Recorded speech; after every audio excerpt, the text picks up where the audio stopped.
Good evening, everyone, and welcome back to another episode of Blizzard Comedy's Broadcast Avalanche, unless this is your first time tuning in which case I'm so sorry it's come to this. I am your host, Johnny Collins. I have long, dark hair that's definitely not been dyed. My skin is pale and complemented with makeup I definitely didn't put on 40 seconds before we went live. And third example to complete the joke. In the news this month, the UN has voted 93-24 to suspend Russia from the Human Rights Council, with 58 countries abstaining. Fortunately for Russia, Belarus have used their golden buzzer and guaranteed Russia in a place in the council finals regardless. Why did I start with that one? That's terrible. Emmanuel Macron has won the 2022 French presidential election, continuing the trend of bland centrist leaders being marginally better than their fascist opponents that Macron himself started in 2017. Biden continued for America in 2020, and I'm really looking forward to 2024 when a black and white photocopy of Tony Blair's scrotum finally manages to unseat Boris Johnson and the Tories from government, only to continue all of their policies, but with hashtag BLM painted on side of all of the deportation flights to Rwanda. Netflix has hinted at a crackdown on password sharing as a result of their falling subscribers. Bold strategy. Incidentally, I've noticed our viewership has declined steadily over the last 6 months. So in order to rectify this, we've decided to kill all of your dogs. That is a joke. Please don't cancel us. The US Space Agency has said that NASA should prioritize a mission to Uranus, an influential panel of scientists say. The ice giant Uranus is the seventh planet in our solar system, orbiting the sun 19 times further out than the Earth. Uranus has only ever been visited once before in a brief flyby by the Voyager 2 probe in 1986. Researchers think that an in-depth study of Uranus could help them better understand the many similarly sized objects that are now being discovered around other stars. No, sorry, I'm drawing a blank. I'm sure there's a joke a better comedian could make about all this story. I'm not thinking of anything. I just thought it was a pretty cool development in astronomy, in astronomical study, and wanted to share it with you all today. Oh shit, bums! No.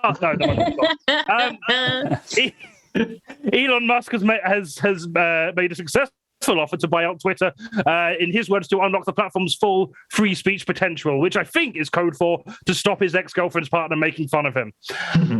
Pink Floyd have released their first new music in 30 years. They weren't on hiatus during that time. It's just the song is 29 years long and took 1 year to mix. Rishi Sunak plans to release an NFT amid plans to make the UK a global hub for cryptocurrency, which is great news for the British Museum, as now what they can do is they can sell NFTs of stolen artifacts back to their home countries. I'm not actually relinquishing the physical objects. Fucking genius. Conservative MP for Wakefield, Imran Ahmad Khan, has been found guilty of sexually assaulting a 15-year-old boy in 2008 and has been expelled from the party. Boris Johnson has made a statement saying that he was not aware of the sexual assault and that if it did happen, they would have to wait for a completed sui gray inquiry before determining whether this particular sexual assault of a minor actually broke any of the rules. Too much? Yeah, probably. And finally, the energy cap for domestic gas and electricity in Great Britain has risen by 54% from £1,278 to £1,971. Bank of England Governor Andrew Bailey warns that the country is facing the biggest single shock from energy prices since the 1970s. To combat this price rise, many households and organizations have had to make drastic changes to the way they operate to avoid bankruptcy. Blizzard Comedy, for example, to offset the increase, has decided to shorten their live streams by 90%. That's all we've got time for, folks. Tune in next month. Please, let's welcome our team captains, Kirstie Summers and Tom B. Yeah. Woo! I fully was like, woo! And I was muted, so that was a bit pointless of me. I knew this bit was coming. It's in the document. I heard you say my name, and before then do the normal bit you do before you say my name, and I still sat there like, yeah, it's fine, I can be on mute. Fantastic. On Kirstie's team tonight, we are joined by KATH, MARVELLEY and Righteous Lion. Woo! Woo! And on Tom's team, we are joined by AMARPAL, SINGH and Craig Wilson. I also woo. Yeah. Well done. Yeah.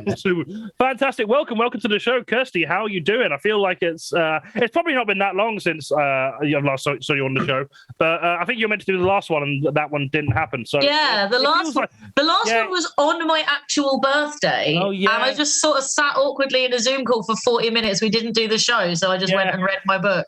That was a great birthday. I am so sorry. I'm so sorry that Freelance is a piece of shit. Fantastic. Well, how have you been? Tell us about your what have you been up to? I know what you've been up to, but for the sake of people who don't know, what have you been up to? I fully thought you were going to ask me to do my audio description by being like, so tell us about your face. Oh, yes, do that as well. Which I will also do. It's me. I'm Kirstie. I've got a round white face and dark square glasses, and my regular flaccid mohawk is blue, which I don't think it was the last time I was here. No. And I'm gonna say it's blue, but actually it's like definitely fading from like my natural roots into an awkward green and then into blue, because I don't touch it up as often as I should, given I also don't use the same bleach brand as I do dye brand, and neither the dye brands nor the bleach brands like that. And very importantly, behind me is Never Trust a Tory on one side, and on the other side, a portrait of a naked man that was in the pub at my birthday party, and my friends clubbed together and bought for me because I have the best fucking friends in the world.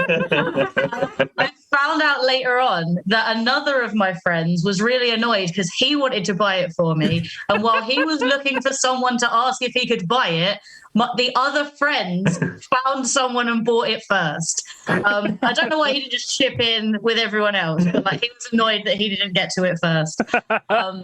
So, I mean, yeah, you know what I've been up to. I've been working, and I'm in the office a lot. And I didn't think I would be, because I've been given the option of staying home as much as I like. So I thought, yeah, I'll just stay home all the fucking time. Why not? But now I'm like in the office. I'm getting very spoilt by working in like a big wanky corporate office, because like they've got very good snacks, and they get you a Nando's if you're in on a Wednesday. Like, we got a little ice cream cupboard, so like now it's nice and sunny. Like I'll have my afternoon break, I just get a Magnum and go for a walk around the block. It's lovely.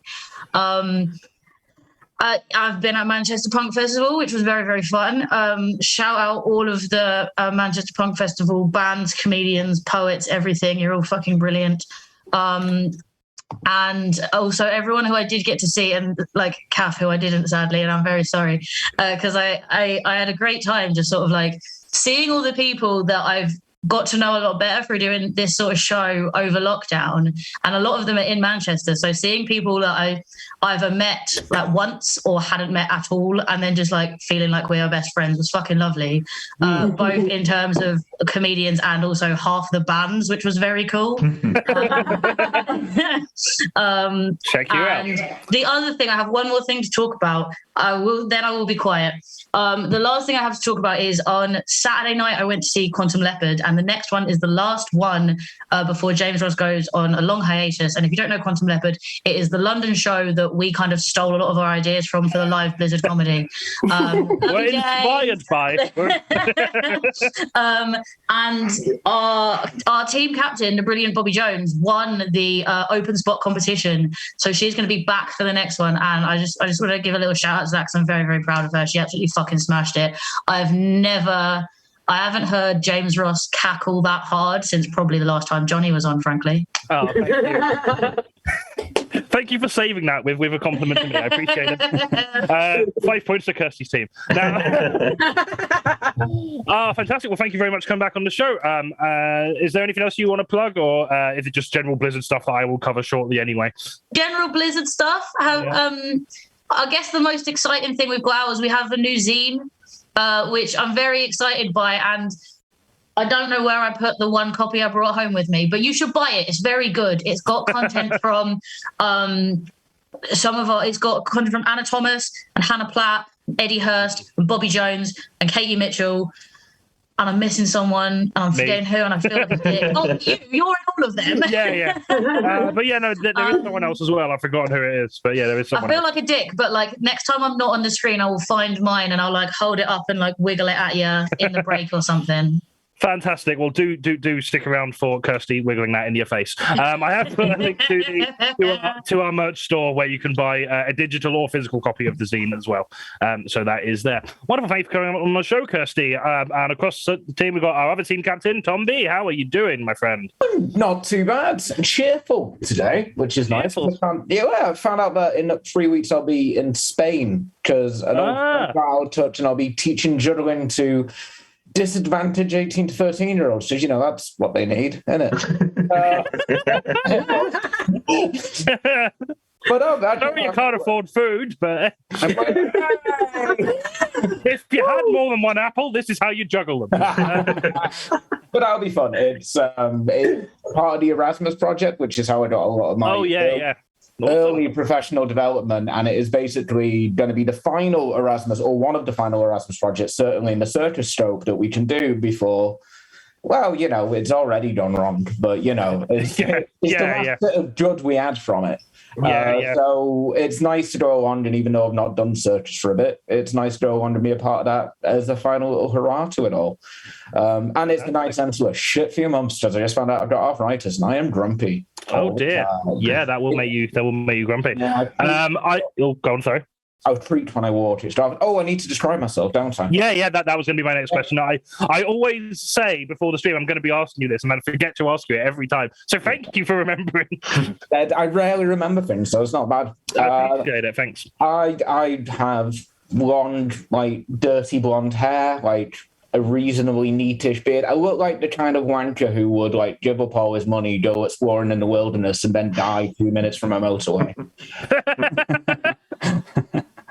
Just amateur outdoor enthusiasts, brewer at Brewdog, that sort of vibe.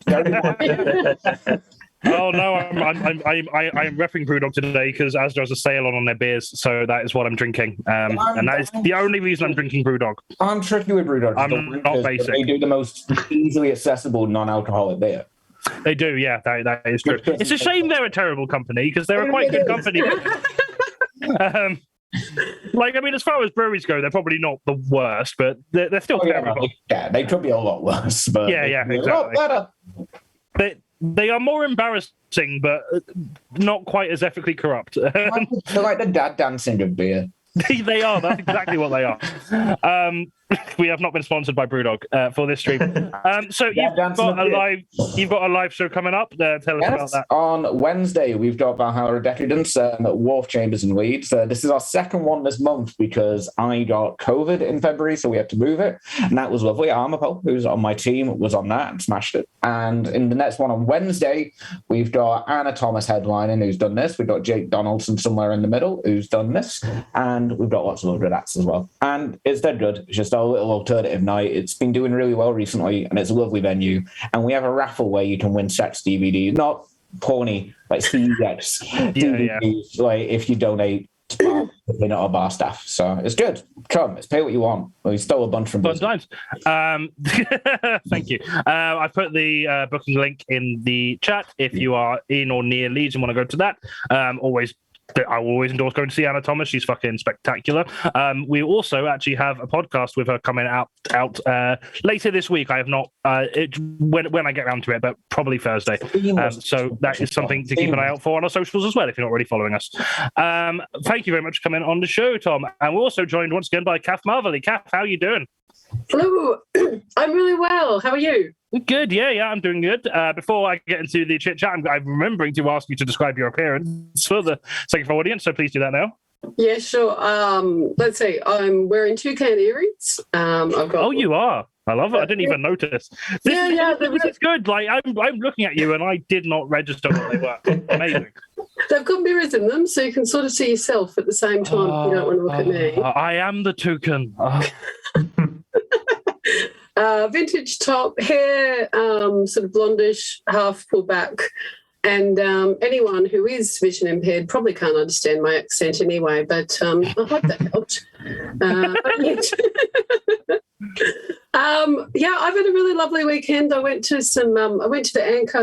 Ancoats pop-up market, local artisans and things, except it wasn't in Ancoats. It was near Canal Street in Canberra. Oh, yeah, that's like the other side of Manchester to Ancoats.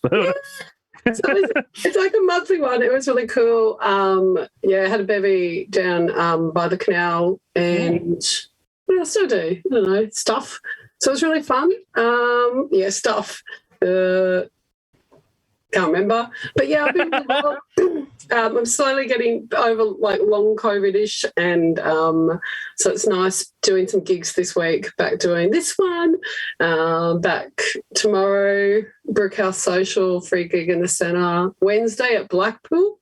Oh, Blackpool alley. So I hope they like my humour. I'm not sure. I've never gigged in Blackpool. Touch wood. But the other thing I'm excited about this weekend, I know two people already mentioned Anna Thomas, and I'm hoping I get to a show, but I'm going to McLennan Comedy Festival, and she has a work in progress, so does Hannah Platt. They both got split bill work in progresses. So if you're in North Wales or Snowdonia or haven't locked down your May Bank holiday, I did manage to find one campsite.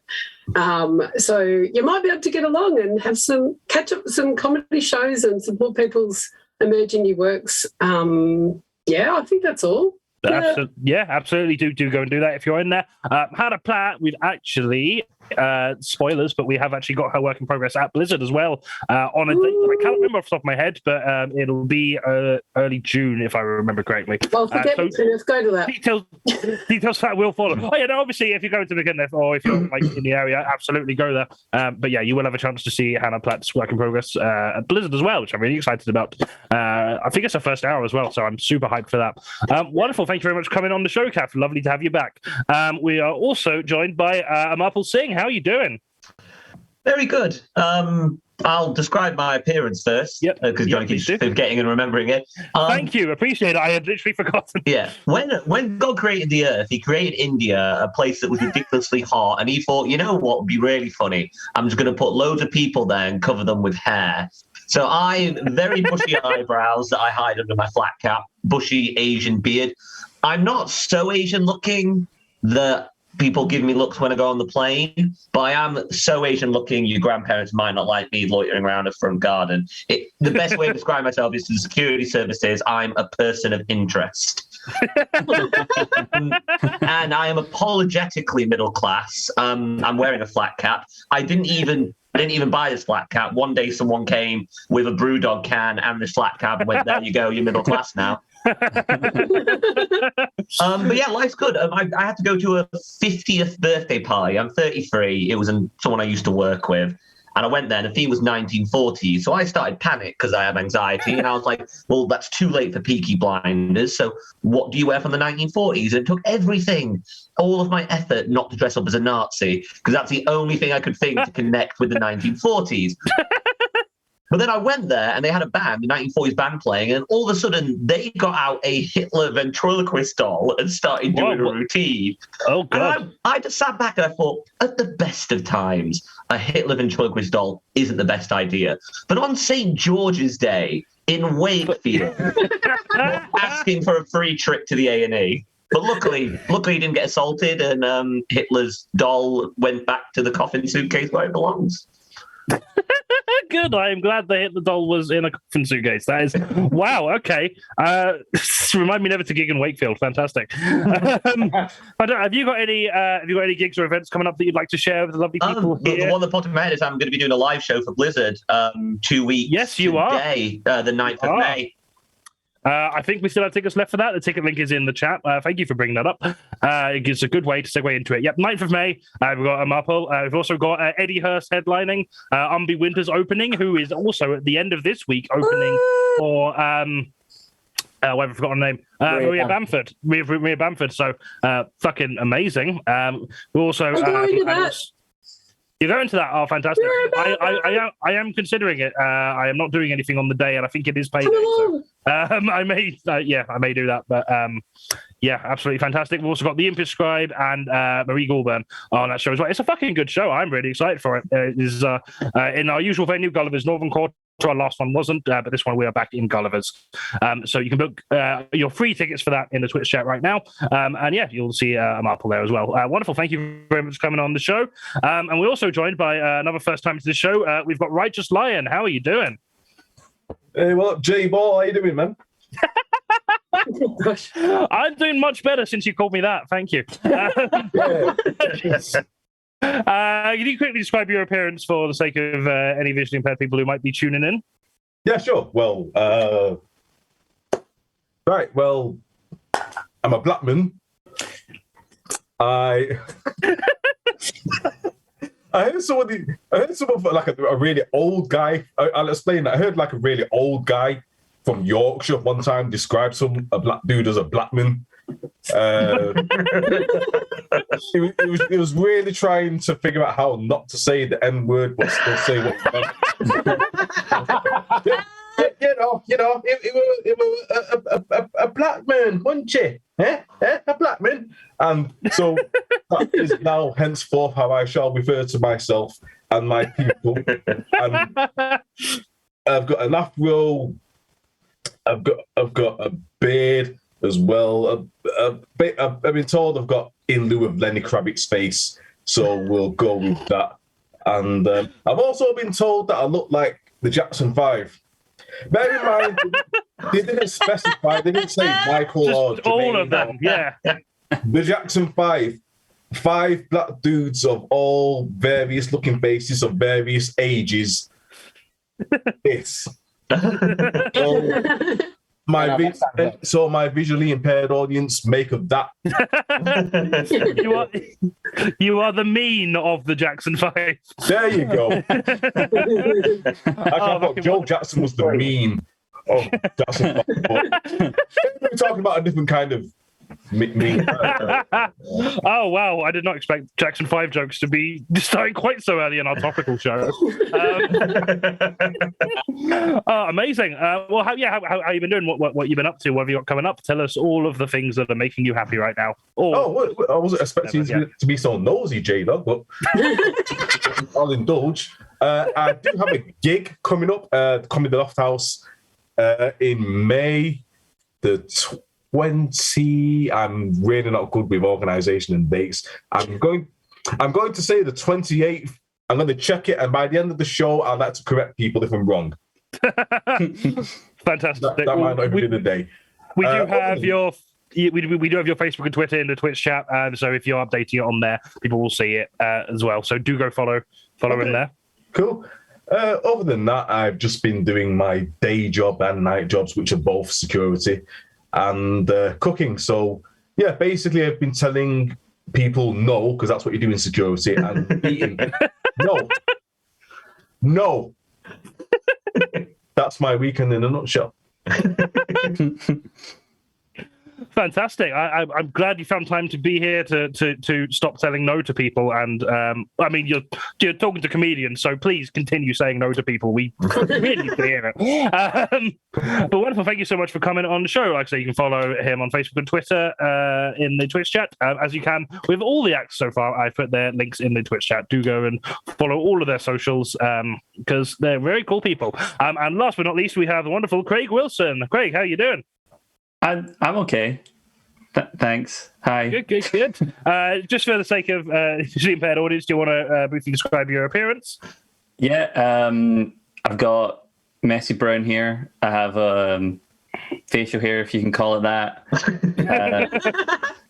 I have skin that you could use to white balance a camera. And I'm basically just think of the most generic white guy you can, and that's me.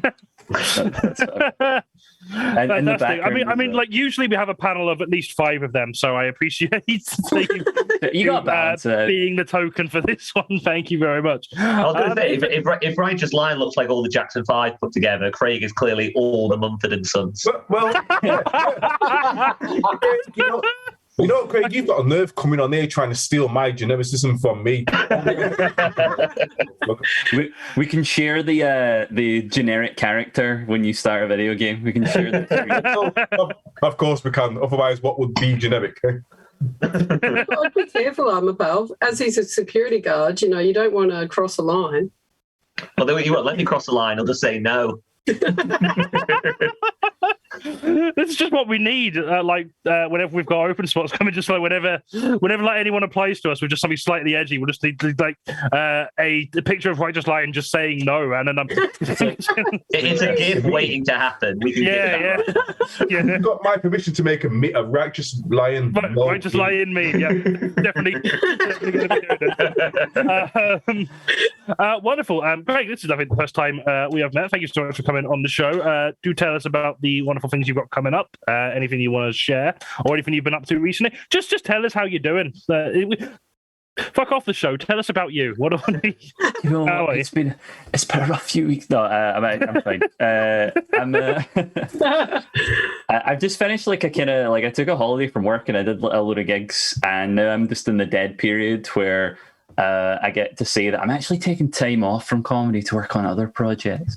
I'm releasing my debut album with my video game pop band or whatever. So I use a Game Boy to make the music. Oh, that's cool. Oh, gosh, that's a fucking dope. Fuck the show. Tell me about this. Yeah. I didn't want to say it, but I think me and Kirstie are on the same page right now. Is that for the interval? Like you could play. Oh yeah. Well, that's the thing. Is not our music's not online yet. It's our debut That's okay. album. We can talk about it, but I'm going to give you a word of advice. Right, during the team games, go for your Wii when your team isn't playing, so you can talk to me in the interval. Okay. Oh, fantastic. Is that King Wine Band? Because that's what I we're cool, King Wine. Because I found that, and then I also found a Bandcamp link that I don't know if that's out of date, called King KATH. So that's my solo music as well. That's like Game Boy, and you can kind of see the batteries and synthesizers and stuff here. I do that with the Game Boy and stuff as well. Oh, that's really just in case you've ever wondered if I've had sex before. So yes, the confirmation is fantastic. Wonderful. Yeah, so you can check them out. There's the Bandcamp there, and also Twitter, Instagram, and Facebook. I'm definitely going to be checking that out after we've finished tonight. Maybe not even after we finish. Maybe just halfway through the show when I'm done. Oh yeah, I'm going now. I really hope the other team is up first.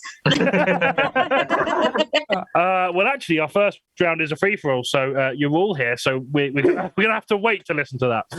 But do go check that out. That sounds fantastic, and thank you all for coming on the show. Let's crack on. Our first game is 1,000 words, like the popular proverb. How many words would a picture paint if a picture could paint words or something?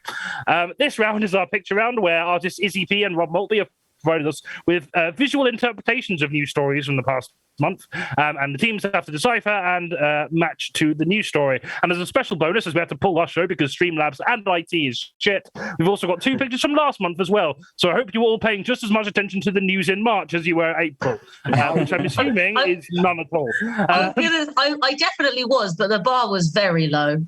The news makes me sad. Yeah, it's a great time to be a comedian at the moment, isn't it? Yeah, fucking is.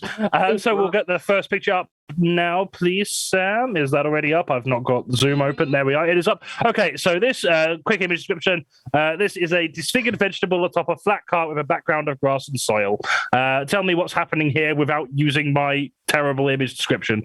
If you hadn't told me, I never would have guessed that was a vegetable. I would have been like, a turd. That's Johnny Depp's pillow after Amber Heard has been at it. That's what I would have said.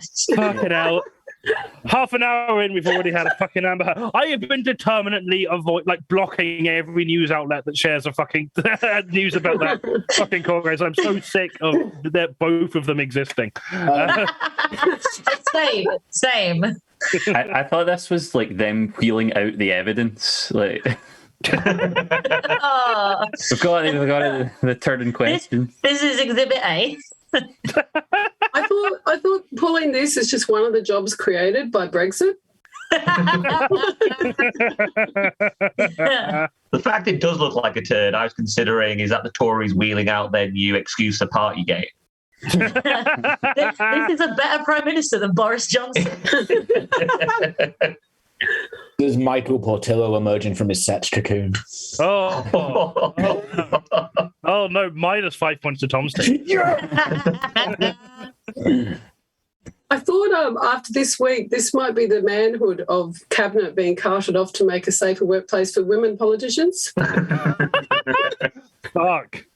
Is it the new advertisement for WeBuyAnyTurd.com?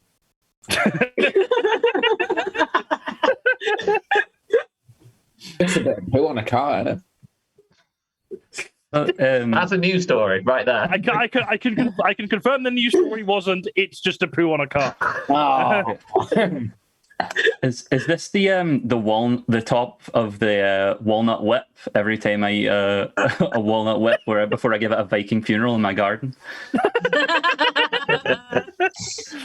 Is this like the potato famine in 2022? It is not, but you are along the right lines with potato. Is this the potato famine of 2022?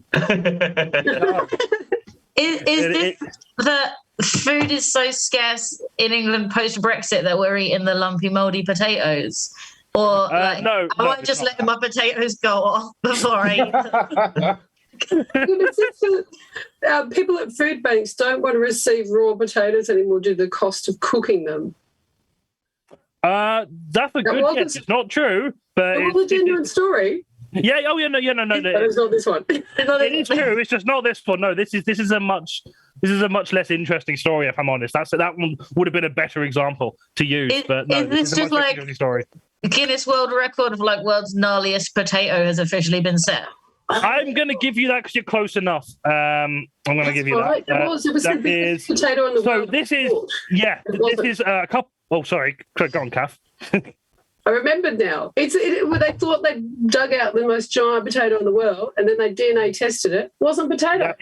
There we are. That's exactly it. Yep, a couple in New Zealand found a giant growth in their garden, named it Doug, and applied to the Guinness Book of World Records for the world's largest potato. Then the results for DNA analysis came in, and it was revealed that it was not actually a potato. It was, in fact, a potato.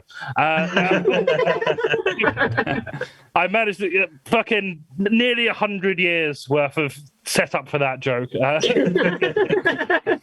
Wonderful. So that's 2 points to Kirstie's team and bonus point to Craig for. I can't remember what joke it was, but it was a good one. So you can. In my life. Yeah. I don't remember it, but it was fucking cracking. Right. Next picture, please, Sam.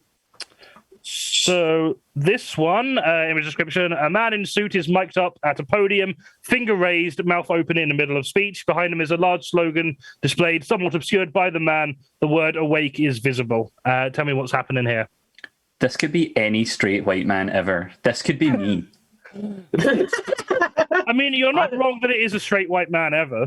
So is this Craig trying to do karaoke? I'm doing a "Wake Me Up" by Evanescence. Right. This shows what fucking loser I am. Despite being very much of the Evanescence generation, I thought you were going to say Wham. I don't think this is any just normal straight white person. It's definitely the love child of Alan Partridge and Richard Madeley.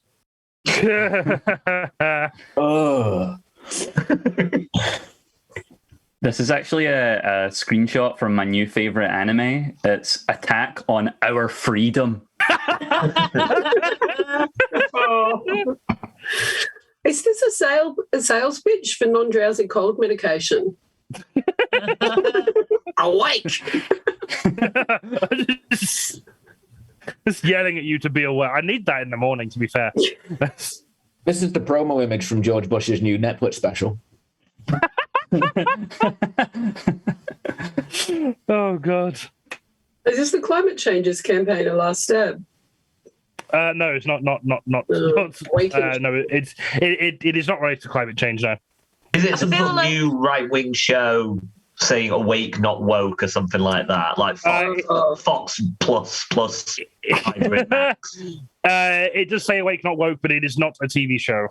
I feel like or film or anything like that.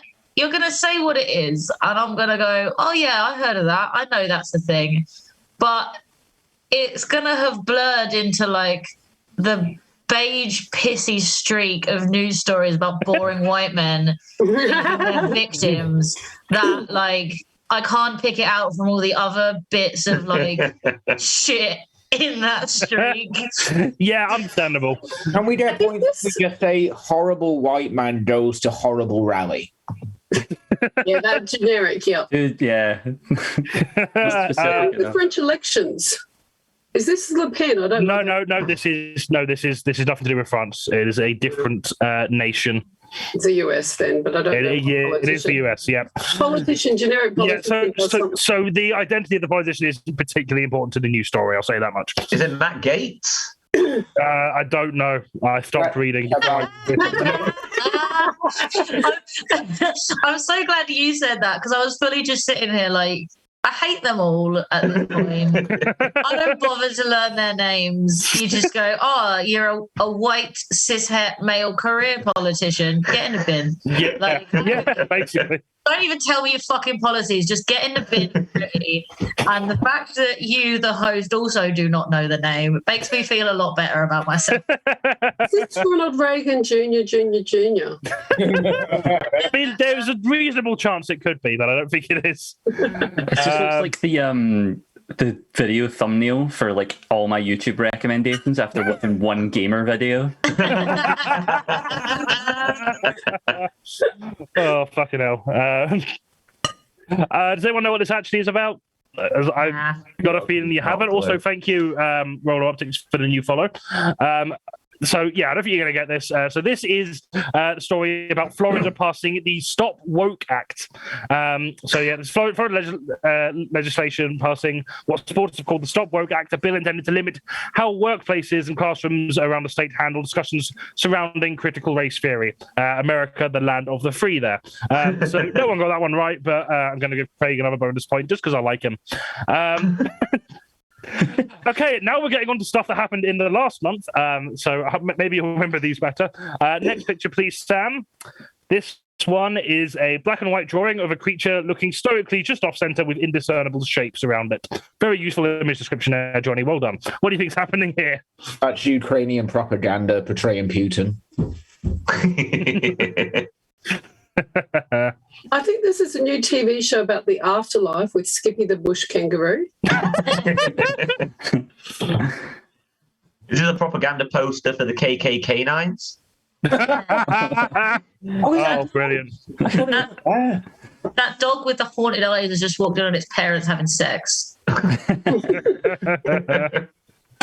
Is this a Russian dog that's trapped in the space station?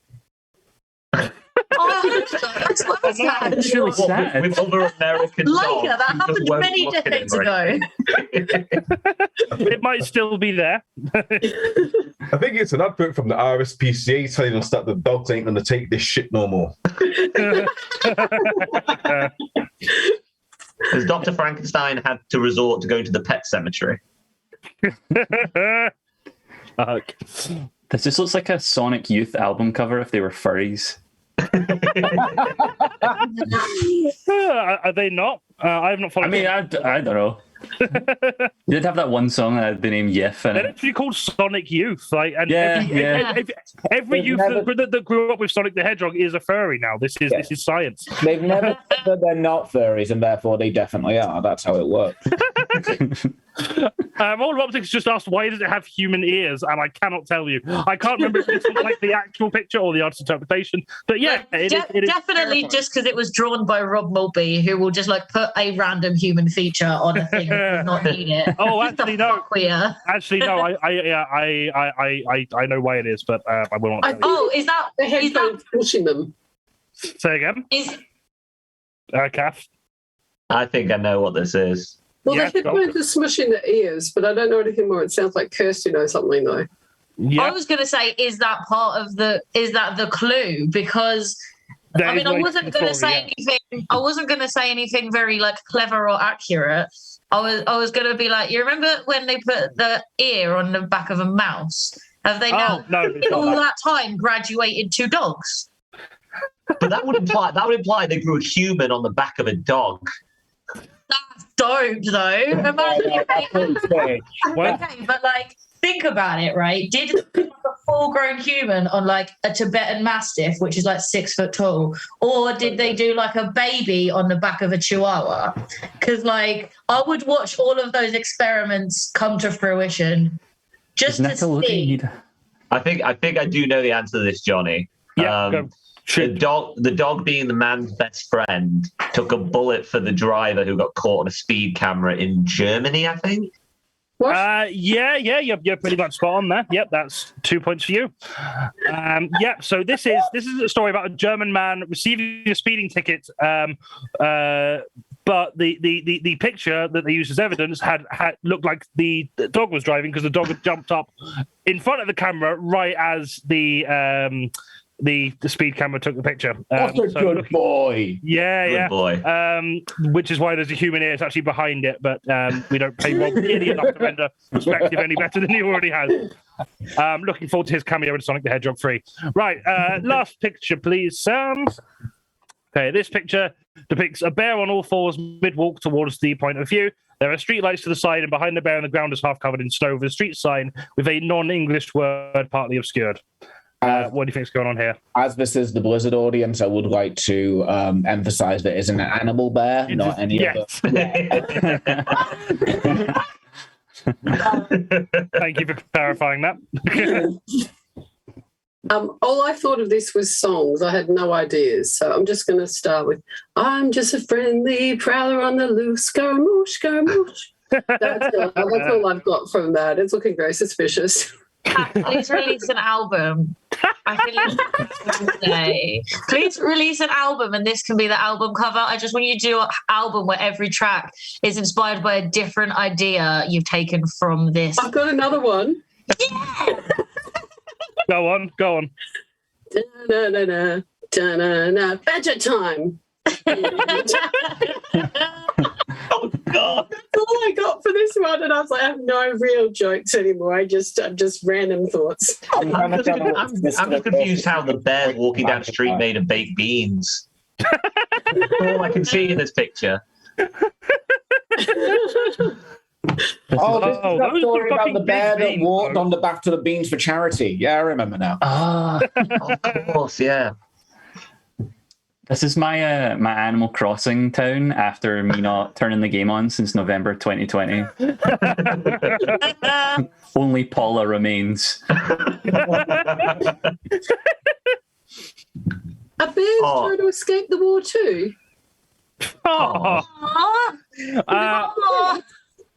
Okay, but like, if there was nuclear war and everyone was evacuated, but they didn't bother to evacuate the animals, right? How fucking terrifying would that country exclusively populated by radioactive bears be when people tried to go back? I'm pretty sure that's Fallout 5 as well.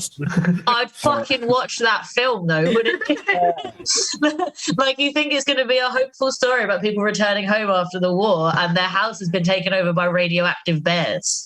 That is a B movie I'm there for right now. Right? Someone to shoot it on their phone over a long weekend drunk with their mates. And by someone, I mean me. I'll get my biggest, hairiest friends to play the bears, but I will also make them wear bear costumes. That'd be super itchy. Going down KATH's music thing, and the fact that the picture does look really emo. Is this the single cover for Boulevard of Broken Beans? Fuck.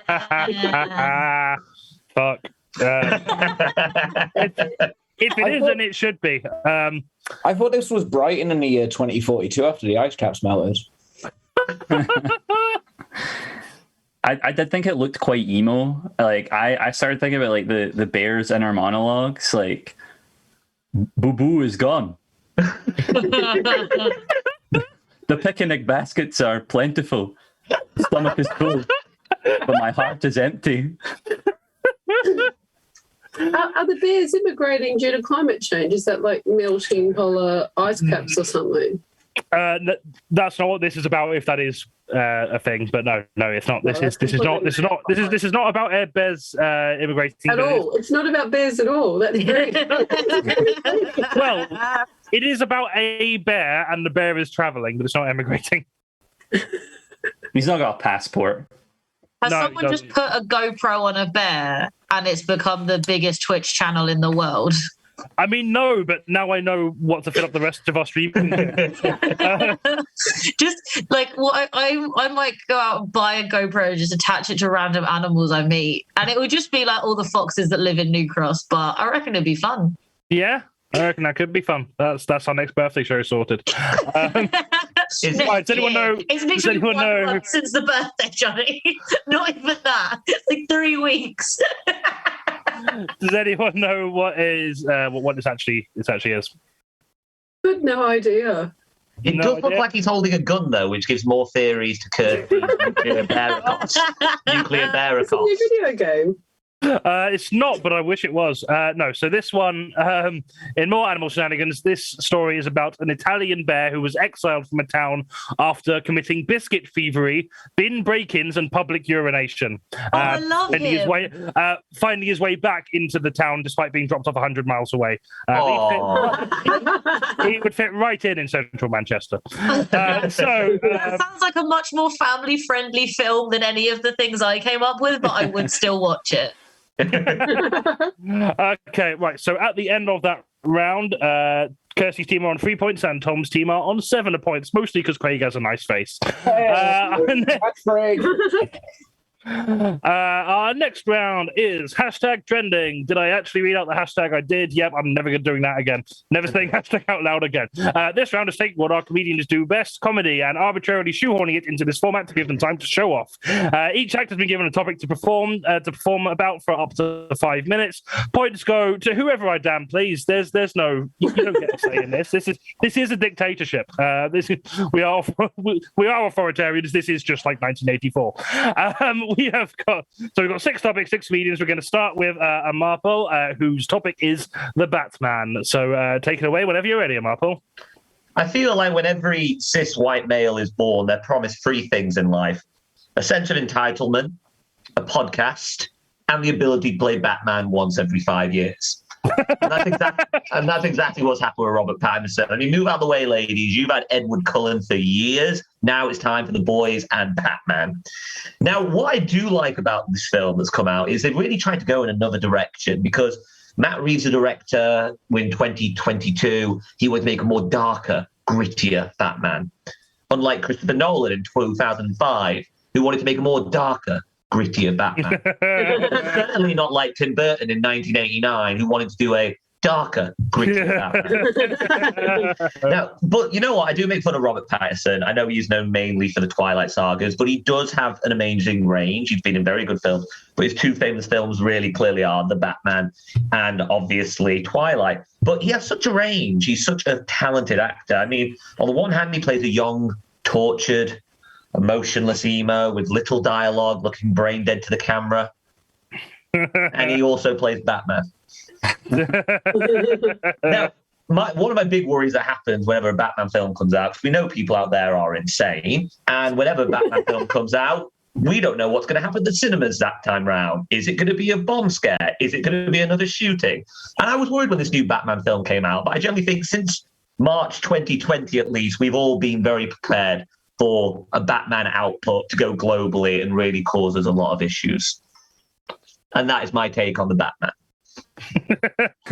Wonderful. Thank you very much. Good stuff. I've actually not seen the film yet, but I still enjoyed that. Fab. Okay, next we have Tom, who is talking about Netflix. Tom, take it away. Hello.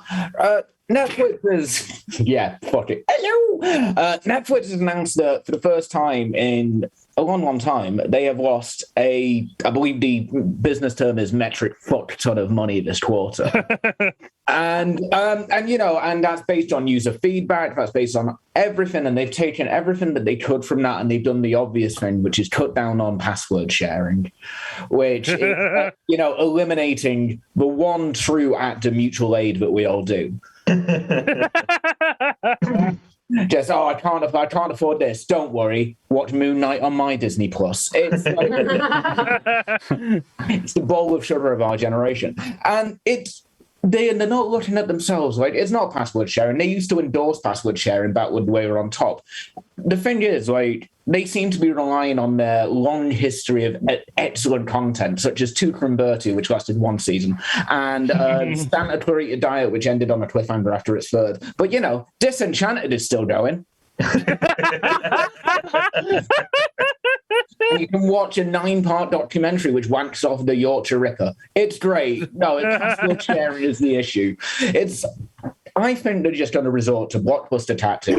They'll just have and it'll just feel like those final days of rental video. Like, we'll just have big adverts of over-the-top films. We'll have empty promises, and all the softcore pornography will be on a top shelf, and they're labeled as a period drama called Bridgerton. That is me and Netflix. Thank you for listening to my bullshit. Thank you very much. Thank you for providing your bullshit. That's what we pay you for. We pay you below minimum wage for. Comedy. I mean, we might pay you about minimum wage, depends on how much people donate. So it's on you. Don't just blame the audience for not paying your acts enough, dickhead. Right. Next, we've got Kath on the cost of living conveniently.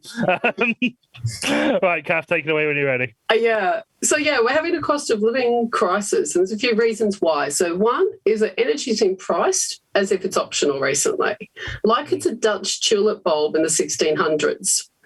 Like, it's not option; it's a necessity. One of the problems, I think, is that we haven't built enough wind farms, and we haven't built them in the right places. Like, all we needed to do was stick one at 10 Downing Street, and the hot air that's been emerging from forests could have powered the entire country the last week.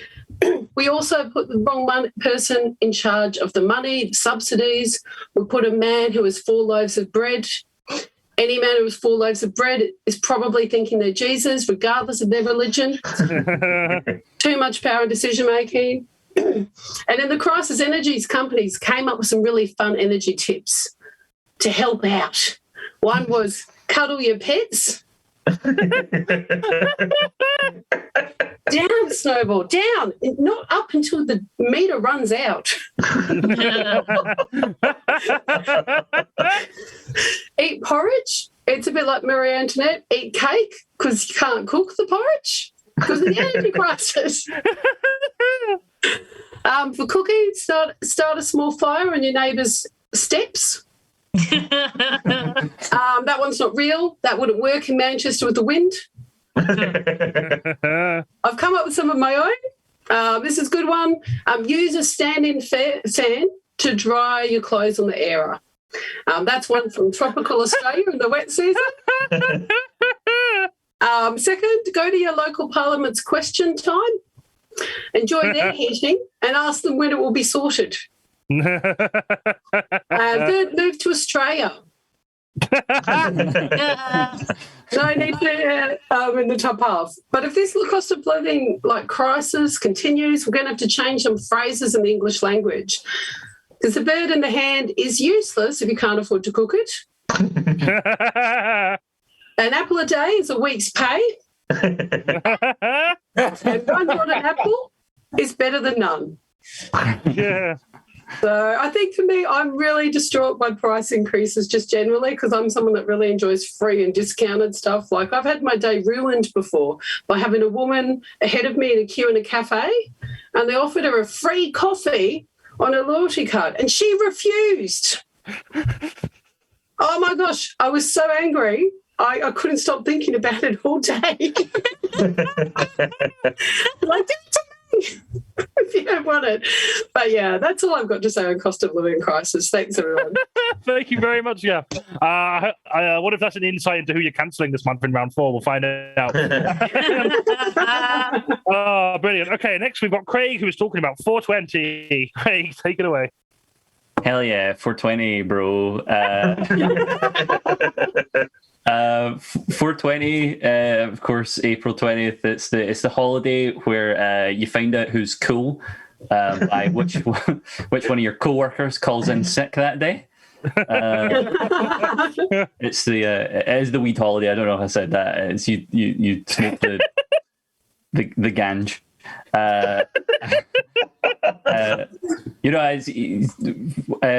I work in a Mexican takeaway, so every 420, like we all call in sick and then try to order from ourselves.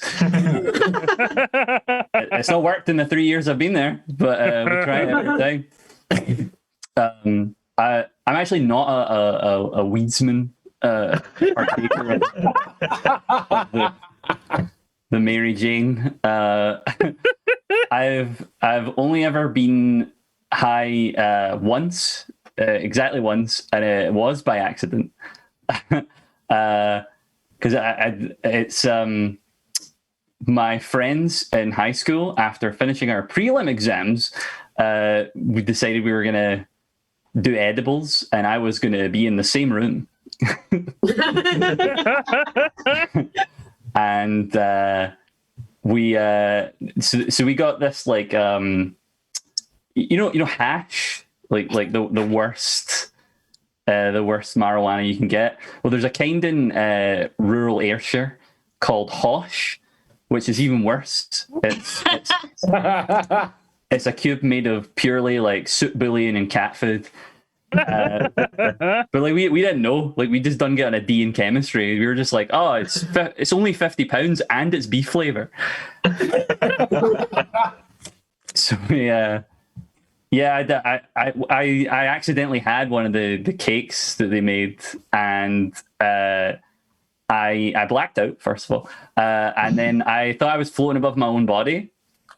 So of course my first thought process was that I was dead and I'm a ghost now. And you'd probably know that if you looked at me, because I was screaming, "I'm dead, I'm a ghost now." It was to the point where I alerted my friend's dad, who came upstairs, and he was like, saw me like rolling around in the corner, and he was like, "Is he okay?" And my friends were like, "Yeah, we're just playing I'm a Ghost." He's really good at it. And I did work out eventually that I was not a ghost. It was just I kept like standing on my friend's bed going, "Oh, I'm just gonna go have a wee look in your loft for a second here," and then hitting my head off the ceiling, which is like that's what I'd do if I could go through walls, which is just have a look at people's loft. And I'm the only person in the history of drug taking to spike himself. And then there was no cool end to the story, because we were all on weed, so we watched Avatar with the sound off, and it was the best movie we'd ever seen in our life. 420. Wonderful. Thank you very much, Craig. Delightful. Loved it. Thank you for clarifying that it was the weed day, as if our audience would not have known that already. I want to draw attention to Grey the Earthling's comment there, who just said it's also French for 80, which I think is the best joke that's ever been on any. I really enjoyed that. Grey the Earthling has already won this round. You Righteous Lion and Kirsty, you didn't even need to try. Next up, we do have Righteous Lion, who's talking about the rapper T.I. Take it away. Right. Okay. So, in case some of you don't know, he is the rapper T.I., an American rapper, long-standing in the rap game, legend in the rap game. I love him. He's trying to do stand-up comedy now. He's making that sidestep. Except he's trying to do comedy without actual jokes, and then somehow gets mad at the crowd when he gets no laughs. You know, he's basically blurring the line between Will Smith and Chris Rock at this point. You know, hey, you want to hear a joke? I'm T.I. and I do jokes. There's your joke. I mean, don't get me wrong. I'm not dumping on him for getting no laughs. I mean, to be honest, this might be my pinnacle tonight. You know, I might just turn out to be the comedy equivalent of a big dick that just fires blanks, you know, so I can't really talk shit. I've got no problem with him doing comedy, and comedians don't have any problem with him doing comedy. The problem is that T.I.'s attitude to stand-up comedy is typical of the type that's funny around their friends. And friends are always an easy crowd because they're not expecting to laugh. It doesn't seem like he's made that adjustment for being on stage, because it's different. It's different when you're in front of a paying audience who you owe at least a mild chuckle or two. You know, it's like this. Check this out. If you come round to my house, I make you dinner. You're not expecting dessert. Then bang, angel delight. Hey, fantastic. However, you're eating a 3-course meal at a 5-star restaurant. I bring you dessert. You look over at table 9, they're being served fucking creme brulee. Obviously, your whipped butterscotch ain't cutting it now, is it? I mean, this isn't me crapping on him. Actual comedians giving him the same advice, and he's just not taking it at all. They're trying to tell him your jokes aren't ready yet. You need to go to an open mic. Stop trying to run before you can walk. Go to an open mic. Do it properly. His comedy isn't ready. That's the problem. His comedy is not ready yet. If his comedy was a cake, it would get shoved back in the oven for a week and gas mark 3,000. His jokes aren't ready yet. If his jokes had a porn category, it would be barely legal. All right. His jokes ain't ready yet. T.I. is trying to use his jokes for his own personal validation and gratification, and the poor jokes, are clearly nowhere near developed or even mature enough to give him what he wants to get from them. T.I. is basically the R. Kelly of joke telling. Let your jokes mature. That's all I got to say about this. Fucking hell. Yeah, absolutely. Imagine fucking not preparing jokes for a gig. I think that's about to lead into me. Now we've got Kirstie Summers, who is talking about piracy. Take it away, Kirstie. So I am talking about piracy in the sense that Johnny's given me a bit of a soapbox, and I'm going to use it to bother you to watch Our Flag Means Death, which is all I have done for the past month. However, I will briefly talk about some piracy, because, like, you remember when pirates, and by pirates I don't mean the actual, like, scurvy-ridden, like, impoverished people who are, like, fleeing multiple oppressive warring systems, but so much as like the ones in Muppets Treasure Island. And the stereotype of pirates was very sexy. And then you grew up and all the people who were those pirates turned out to be very problematic. So then they changed what piracy was to just like a little nerd torrenting stuff and putting viruses on your computer when you wanted it to be Linkin Park. Well, I feel like HBO Max is single-handedly restoring the sexiness of pirates. Because, one, they have released a pirate show featuring Taika Waititi in a tiny little leather crop top. Two, they have made that show exclusively available in the US, so you have to pirate it to watch it, which obviously I'm going to do because it's got Taika Waititi in a tiny little leather crop top. And I don't feel bad about piracy. This is going to be my soapbox and say to go and pirate things. Firstly, because the money I would spend on HBO Max if I could wouldn't be going to the creators. It would be going to like executives and CEOs and shareholders who can get in the sea with the bankers and the landlords. If any of you are watching, please go fuck yourself at once and stop enjoying my show. You're not welcome here.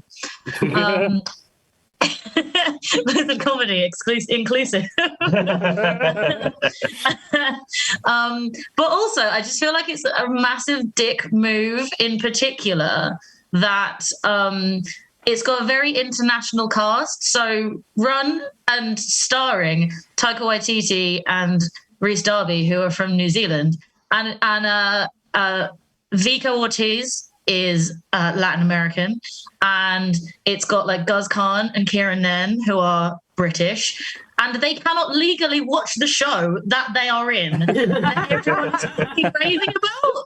Like, how fucking rude is that? And I feel like by making themselves out to be just clearly the villains of the piece, they are making it okay to stream the sexy pirates illegally, and thus like reviving the golden age of Napster, which I'm very because I don't want any money going to Netflix or Spotify, which, if you haven't noticed, is not only terrible for musicians, but have also started investing the profits that should be going to musicians into the arms trade.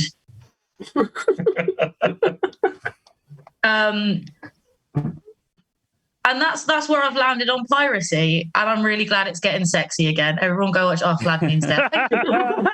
Fantastic, thank you, Kirsty. At the end of that round, I think there was a difficult one to choose, but I think I'm going to give Craig the full points for his weed talk because I learned some things, but also Kirsty might slide in, and I'm going to give the runner-up points for just being Kirsty for being an inspiration, and Right Just Lion just for some jokes that I probably wouldn't allow at live Blizzard, but still made me laugh.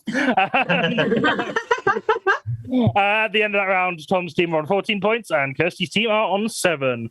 We are going to go into a little break now. We're going to have a little chat with you in the Twitch chat. Just a good time as any to remind you all that if you've enjoyed what you've seen so far, you can support us to ensure we can continue making the show, because all of our shows and content is pay what you want, but we do also require money to exist because capitalism is bullshit. I would like if we didn't have to ask you for donations, but we do. So I'm going to put some links in the Twitch chat now, which will... I remember the right command, good. These are various ways you can support us. You can donate to our PayPal. All of the money that goes into the PayPal will be split between the acts next week. You can also subscribe to our Patreon, a portion of which will be going towards the acts, but a lot of it will be going towards our regular day-to-day costs. And you also get, for that, you get early access to show tickets, which are free to book, but you get priority. You also get discounts at our merch store, which is another way you can give us money. And you can also subscribe to our Twitch. We stream at least twice a month. I'm hoping to up that over the next coming months, but we've got this show, which is the last Monday of every month. We also live stream recordings of our live shows as well a week after they happen. So you can do that. You can also cheer on Twitch, which will just give us money as well, which Amazon don't take a cut off. So if you're able to do that, do that. Also, if you are an Amazon Prime subscriber, you do get a free Twitch subscription every month. So if you're not doing anything with that, we would be grateful if you gave it to us. That will give us like £2 closer to the £100 we need to actually get a payout from Twitch. But every little helps. Really appreciate it. So thank you for watching so far. I am going to go for a massive wee because I've needed one for the entire last round, and they were all really funny, and I have definitely dropped some of it. So I hope in the meantime, we'll be chatting with you, and I'll be back momentarily. Craig, I need you to talk more about your Game Boy music right now, please. What do you want to know? All of it. Like, where did it start? What made you want to make Game Boy music? How does it sound? Because I've had it open since Johnny put it in the chat, and I haven't pressed play. I think it was like my friends got into it when we were like in our last year of high school, and then I don't know about what your last year of high school was, but like I just describe it as just like sitting in the common room. You're like taking subjects and you're just like taken to do them. My last year of high school, we got playing cards banned from the common room. Yeah, I feel like that's just... We played the game cheat so aggressively, except we didn't call it cheat, we called it bullshit. So it was just like a ring of 17-year-olds screaming curse words at each other. Until the teachers got sick of it. I feel like that's just... You've described what my last year of uni of school was like as well. Like that's exactly the same. We got kicked out of the common room, so I just like sat in the lunch hall and I taught myself. Like I think I've got my Game Boy here. So how is it that you make music on your Game Boy? Because like when I listen to music on my Game Boy, I just like turn it up when I'm playing Pokemon, and I'm like, yeah, fucking Pallet Town theme's a bop. So I have. Let's see if I can find a nicer cartridge than the one that's actually in my Game Boy, because this is a really old one. Yeah. So I have this program called LSDJ. Nice. And it's just like you buy the program. I think it's like $1. You can buy it for like minimum. It's just donation, and you buy it off the website, and then you just buy like a USB cartridge, which are way harder to get now than they were when I was 18. And you flash that onto. You can do it on your computer though, and then it just has like. I'll see if it can. First of all, will it work? Can I get a good soundbite here? Yes, that's the sound of my childhood. I know, right? That noise. So I don't know if you can see this. Yeah, so it's basically like loads of like numbers and letters and stuff. It's in hexadecimal, and then I can like there's only 4 channels, and I was trying to see if I can find one that's actually got notes in it. Yeah, so then you can like once the camera focuses, you can go down and like put in like notes and stuff, and then there's like different commands that are tied to like different letters, and it's just like how would I say, like it's not using the processing power to like do visual things, it's just showing the numbers, so you can get some like pretty good sounds out of it just from the Game Boy itself. Like when I do my solo music, I hook it up to like loads of synthesizers and stuff. Mm-hmm. But for my band, it's literally I just use one Game Boy. I don't know if you can. So could you have like, and by could you, I mean, please talk to me later so that we can put together like a Game Boy orchestra with just like 50 people each playing a Game Boy. I mean, doing you could do that. There's a different bit of like an orchestra piece, but just with Game Boys. I mean, there's that guy on YouTube who is going to cause rivalries though, because you'll have like, oh, I wanted to be first chair Game Boy. I only got third chair Game Boy. This is why you have a fair conductor, and by fair I mean like takes no shit conductor. All I can think now is the film Whiplash, but instead of drums, it's Game Boys. Oh, yeah. So there's a really aggressive music teacher shouting at kids for not playing Game Boys correctly. Were you Russian or were you a dragon? Like, yeah. I thought Super Nintendo had a similar thing, actually, like a Mario Composer game. Where, Mario Paint. Yeah, that's yeah, that I'm sure. Made. Yeah. You put all like the symbols and they all made different noises. That was fun. Well, like at pretty much any like video game hardware, there is like this type of software is a tracker. They made, I think you could get them like sort of commercially, maybe like on the like the Amiga and stuff like that. And then people just made them like the guy that made this, he used to be like the lead developer for Skype. Nice. He just made it in his downtime. He just made it on his days off. I think he works on like submarines now or something. He's just like his genius programmer, but he just like makes this. He's bored. That is my favorite type of person. Someone who's just like, oh, this is my like little side project that I've been doing for funsies, and it's just the dopest thing you've ever seen. Yeah. Which I realise is why I like Johnny so much, because this is their side project and it is legit the dopest thing I've ever seen. That actually sounds really wicked. I realise other people might want to talk about other things, and I don't want to monopolise the time, but I'm really, really enjoying this. Like that sounds so fucking dope. Have you heard of a thing called Algo Rave? Yeah.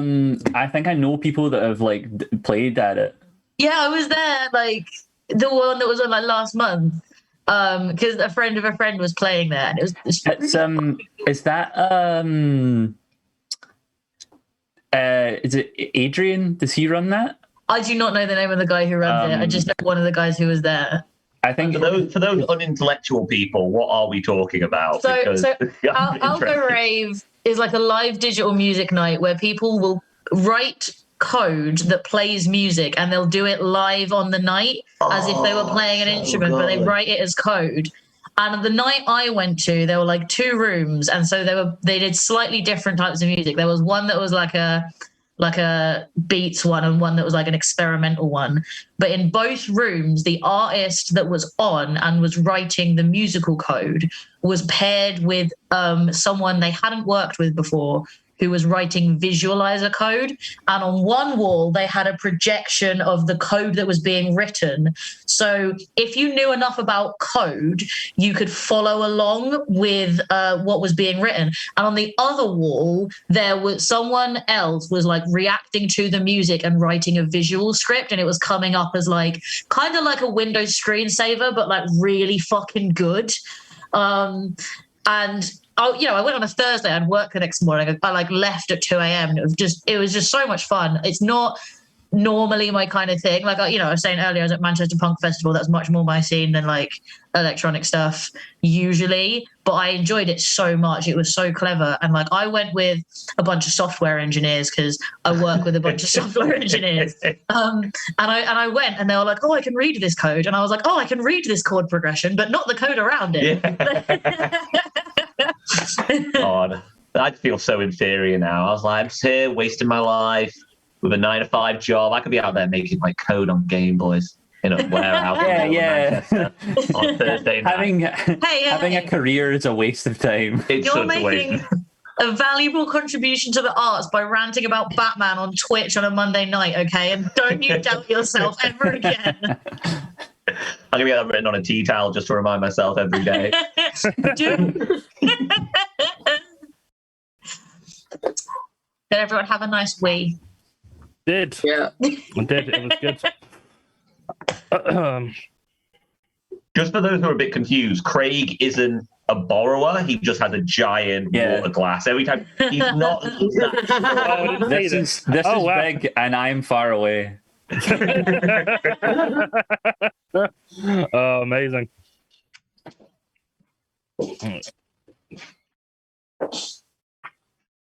Guys, shall I get a new tattoo? Yes. Always yes, since there's never a time not to get a new tattoo. That's very true. And I very much, like, I've told myself to slow the fuck down because I haven't had a new tattoo booked in. No, I haven't had a gap where a new tattoo wasn't booked in between the last one and the new one of more than 2 weeks since I got my first tattoo. Pretty much. And between April 2019 and now, I've got 23. That's when I got my first one in April 2019, and 2 of those years were lockdown.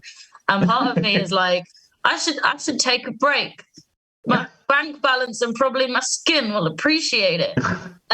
But I follow a lot of tattoo artists on Instagram, and I'm like, oh. That's a rabbit hole you don't go down. Because in the nicest way, they never look as good when they're on your skin. I was like, oh yeah, a guy, that actual buff bodybuilder guy with this huge sleeve. Yeah, my arm would look like that. To be, I have actually restrained myself because in the beginning, when I first started following tattoo artists on Instagram, I followed just anyone that looked good, and it got to the point that I was like, I could fly to Australia to get a tattoo. I really like this artist. Why the fuck not? Like, Tattoo artist in Australia. But then that artist flew over to Germany, and I was like, that's much more reasonable. I could be in Germany for 100 quid. Yeah. Except it was like the same month I moved house, so I didn't have any money, or my money had gone on moving house. So now I have to wait for him to come back to Germany, or I have to go to Australia. And I'm like, I know I do not have the impulse control to continue on like this. So I now only follow UK-based tattoo artists. That is sensible. Like a mitigating measure to stop me just globe-trotting to get tattoos. I found myself in a pickle because my tattoo artist over lockdown turned out to be an anti-vaxxer. And I was like, if you don't trust those needles, I don't trust your needles anymore. Yeah, exactly. Oh my God. I went to the market yesterday. 2 of my friends came, and one of them, she's Australian too. And she has a koala and a pot of Vegemite together as one of her tattoos. Nice. Combo. Sorry? Is it good combo? Good combo, yeah. One of my best friends is like an award-winning like horror tattoo artist, Ah. Nice. and I feel like it's like a waste. Like I'm not using Yeah. But I don't like horror movies, so like I'm scared I'd like look at my arm and be like, ah! Like jump scare yourself. Yeah. Every day. Yeah. Plus, you don't want to ruin the generic white man thing in a horror. Exactly. I need to be a blank It's slate. strong. I need to be like the main character in like a Stephanie Meyer book. Like you can project anything you want onto me. No defining characteristics. Yeah, if your body is a temple, you're a Mormon church. On that note, let's crack on with the game. We're only like 11 minutes behind. I think that's probably a record. Our next round is Gammon Fishing. This game is all about angry and misinformed quotes from angry and misinformed people. Bonus points if you can guess their average race and gender. We'll be taking some of the worst takes we have come across in the past month and substituting all the nouns for different nouns further up in the dictionary. And it is the team's job to decipher the quotes and bonus points if they can identify the angry and misinformed white man in question. Spoiler alert, these are both white men this occasion. So we're going to start with Kirstie's team. Kirstie, your quote is, "There's always new firsts that you can't do and you can do. And I destroyer, and that goes across soda in my humble opposition. I horn to godparents that Corey and EastEnders or whatever, Emmerdale Farrier, are around in 10 yearmen, but I think perception start to swat off because the box is a bellboy ticked with such heavy black inmate, and I mean that across the whole temperament infant. There is a silent male out there who just wants to say, exemplar, my French. They want to say, bollocks to that. I want to watchtower what I want to watchtower." What's this about? What words? They are also in the Zoom chat if you can't read off the tiny Twitch screen there as well. Okay. So there's always new things that you can't do and you can do. Things. So if I may just guess some easy ones, Emmerdale Farm are around in 10 years. That sort of thing. That's right. There's boxes are being ticked. Boxes being ticked, Black influence? No, not influence. Across the there is a silent majority out there who just want to say, excuse my French, they want to say bollocks to that.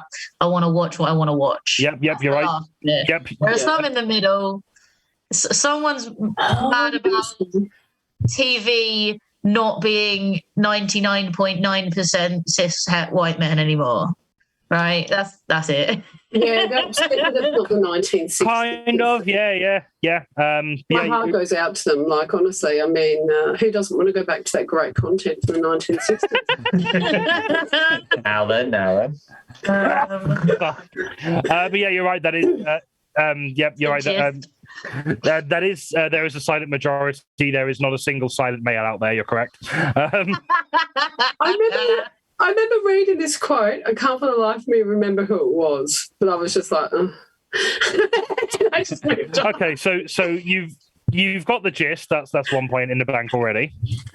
So there's always new things, and I disagree. Disagree? Not disagree. No. No. It's always new things, and I.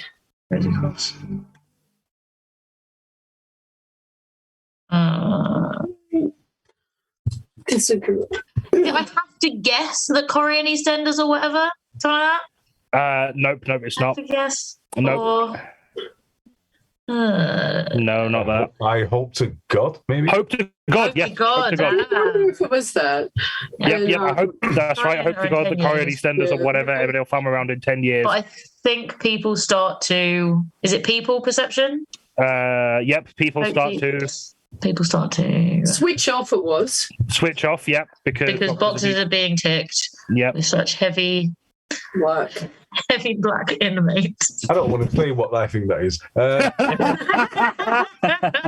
I mean, I think it's heavy black inmate in certain contexts might sound great. You know, who wants to put in one of them?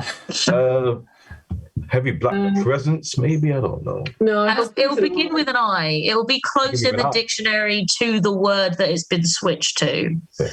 And I mean that across the whole temperament infant. Any black infants? Yes, That's just fat shaming black toddlers right there. Is it interloper? It sounds like this person. I don't think this person knows the word interloper, Kath. I think you're giving too much credit. It is not interloper. It is still very much related to the previous sentence about box ticking with such heavy black ink. That was ink. Yes, right. I went straight to they are being racist rather than like they're using a Sharpie. How do you feel? I read this quote, so I just don't remember who it was. I was feeling like, is Johnny trying to make me say something that's going to get clipped out of context? There are no slurs in this one. The original quote was about twice as long, and I cut a lot of it out. Yeah.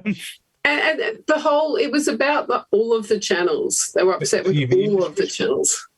Would that be TV industry? Go on. The whole TV industry. Television, I'll give you, yeah. Is it television industry? Television industry. Yeah. They were just upset. Nice. So I think it's just Destroyer and Soda. Sorry, this is... You need now. Sorry, there was a silent male out there, was there? There was one. No. He's busy got his tongue stuck in a mousetrap or something. There's a silent. It's still quite loud. It's just not saying anything. Words, which isn't that different from usual. I think they were claiming it was the majority out there who wanted. Excuse my French. Yeah. That's right. So we need Destroyer and Soda. Destroyer, the things Soda, that you and can't Opposition. do and you can do, and I Destroyer. Yeah. And that goes across Soda, in my humble opinion. Opinion is right. Yeah. I dispute. No. So the Roy that Destroyer is replaced. The first three letters are correct. It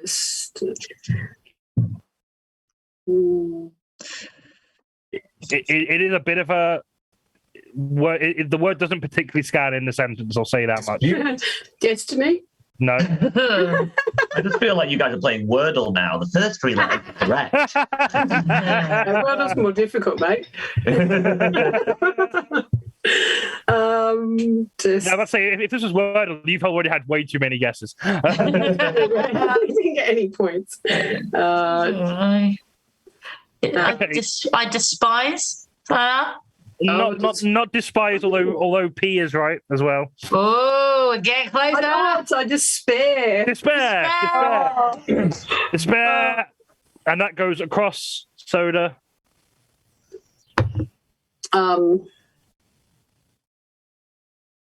Stations, in my humble opinion. Nope. It is a very wanky sentence. Think Joker. We gathered that already. Think Joker memes. That's way obvious a clue. Joker memes? Yeah. Soul. No. This person's going on about God. What do we live in? Society. There we are. Solar system. Oh, that is such a wanky sentence, isn't it? Yeah. There's Okay, society. that's what it is. Do you have I don't any think idea? God cares about you, mate. Like, Yeah. Do you have any idea who it might be? You don't need to get the name, but if you can guess the show that they're from. Oh, I see. I read this. Yeah. Do you remember what show it was talking about? No, because they're whinging about everything. They're just like, Yeah. And I was like, oh, boring. They have covered quite a lot in there, so I can. Yeah. As if you've given It this is one of the shows that is referenced in there. You have 1 in 3 chance of getting it right. It's not Ricky Gervais or something. It's not what?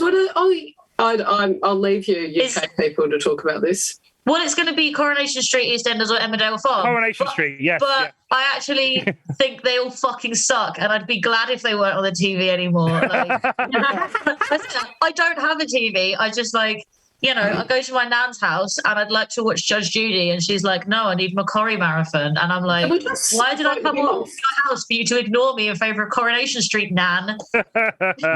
Well, yep, you're right. Vote him off. That's fine. Yeah, this was Charlie Lawson, Coronation Street actor. So the full quote is: "There's always new things you can't do and you can do, and I despair, and that goes across society, in my humble opinion. I hope to God that Corrie and EastEnders or whatever Emmerdale Farm around in 10 years, but I think people start to switch off because boxes are being ticked with such heavy black ink, and I mean that across the whole television industry. There is a silent majority out there who just want to say, excuse my French, they want to say bollocks to that. I want to watch what I want to watch." So yeah, this is Charlie Lawson of Coronation Street fame bemoaning how wokeness is ruining soap operas, because some people have suggested that maybe disabled characters should be played by disabled actors. I know disabled people are allowed to work in TV by allowing them to play authentic roles. PC gone mad. I have a question. Yes. And I feel like no one here can answer it. But I would like it acknowledged. Yeah. The quote begins, "There's always new things that you can't do and you can do." Yeah. So he acknowledges that this woke culture he hates allows you to do new and innovative and exciting, interesting things. And he's like, no, leave it the way it was. Yeah. So he goes on to moan about how at one point his character was in a wheelchair for ages, and he was like, "Oh, I wouldn't be able to do that these days." And like, first of all, you would be able to. You're playing a character who is temporarily in a wheelchair. Like, they would still, like, that's still allowed. It's just like if you're gonna cast like long-term disabled characters, you might be good to get disabled actors to do it. Like, that's. He's just I'm glad he has got to pushed off stand the up. scaffolding now in Coronation Street and ended up in that wheelchair. Yeah. I just feel like if you're going to say this, it might be best to be more of a socially relevant show yourself. Okay, so really tragic, right? This is a long time ago, but it's one of the few things I know about British soaps. Because for my media GCSE, we did like a module on television and long-running television shows, and how kind of the writing and the production differs on like soap operas compared to like the short series, which are now more common these days that people binge watch on streaming platforms and stuff, rather than like sit in every night or once a week and watch the show. And we talked about diversity in it as part of that module. And there's this really sad story about how like there was like the first big Asian family on a soap opera had this like really great and complex storyline written for them, and they were like really nice representation, but still like flawed people, and it wasn't like stereotypes. It was, you know, the things they lead into were positive, like the dad was a doctor and stuff, and there was supposed to be this really long, lovely, like nuanced storyline for them, and then like the actor playing the mum got really sick, so they had to just like write her off really quickly, which like fucked up the rest of the story. So the whole family just got shoved into the background. It just ruined all like the first attempt at proper Asian representation on British TV in the 90s. And it's not funny, it's heartbreaking. Yeah. Fucking hell. Well, on that note, move on to Tom's team. So you've, with a lot of clues, you've got everything right. So 3 points for you. But we're moving on to Tom's team, who I imagine will need just as many clues. So that's fine. Tom, your quote is, "I don't think that any tingle he throttle, he was breaking the leader.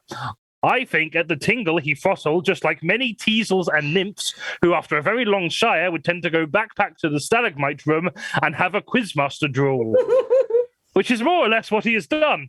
I don't know much about the bitter pastiche to which you talked about. I wasn't invited. But I don't think he throttle, he was breaking the leader, but of cover, that doesn't make any southerner of exhibition. What's going on here?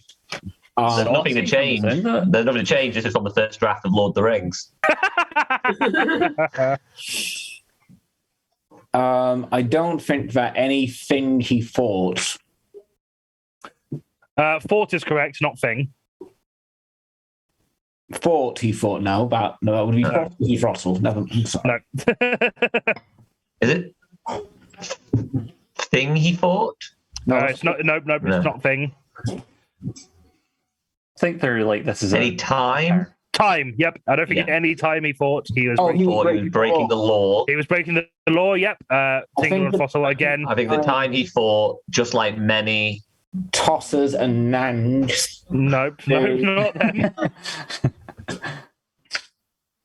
It's my name. who after a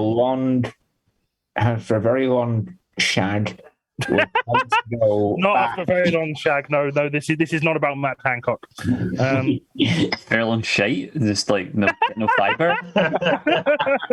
Very long it is shower. not. I mean, I'm pretty sure it's shift. Shift is correct. Yeah. But is it shift? Well, I could still be doing Yes, fiber shift is gel. correct. I can still be able. I think I know what this is, but I can't remember the exact. Yeah. Yeah, I know exactly what this is, but I don't know the exact words.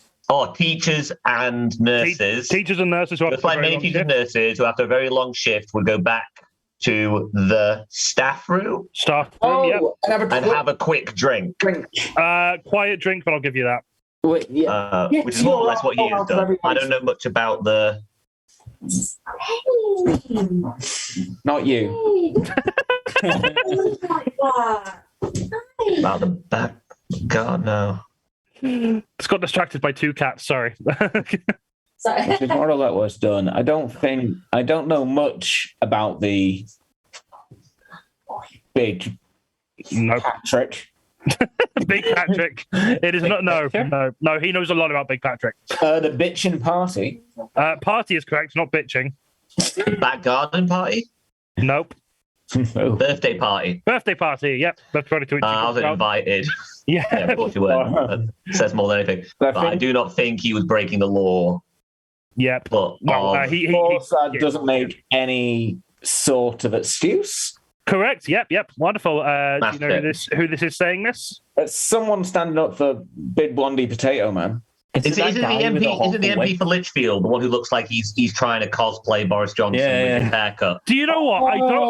I don't know where he's the MP for, but I know from that description you know you are thinking of the right person. So yeah, that is correct. It is that is right. So the full quote is: I don't think that at any time he thought he was breaking the law. I think at the time he thought, just like many teachers and nurses who after a very long shift would tend to go back to the staff room and have a quiet drink, which is more or less what he has done. I don't know much about the birthday party to which you talked about. I wasn't invited, but I don't think he thought he was breaking the law. But of course, it doesn't make any sort of excuse. Yeah, this is the Tory MP Michael Fabricant, who incidentally does look like your uncle who decided to dress as Boris Johnson for Halloween, ironically, but still keeps doing it every year, even though it wasn't funny the first time.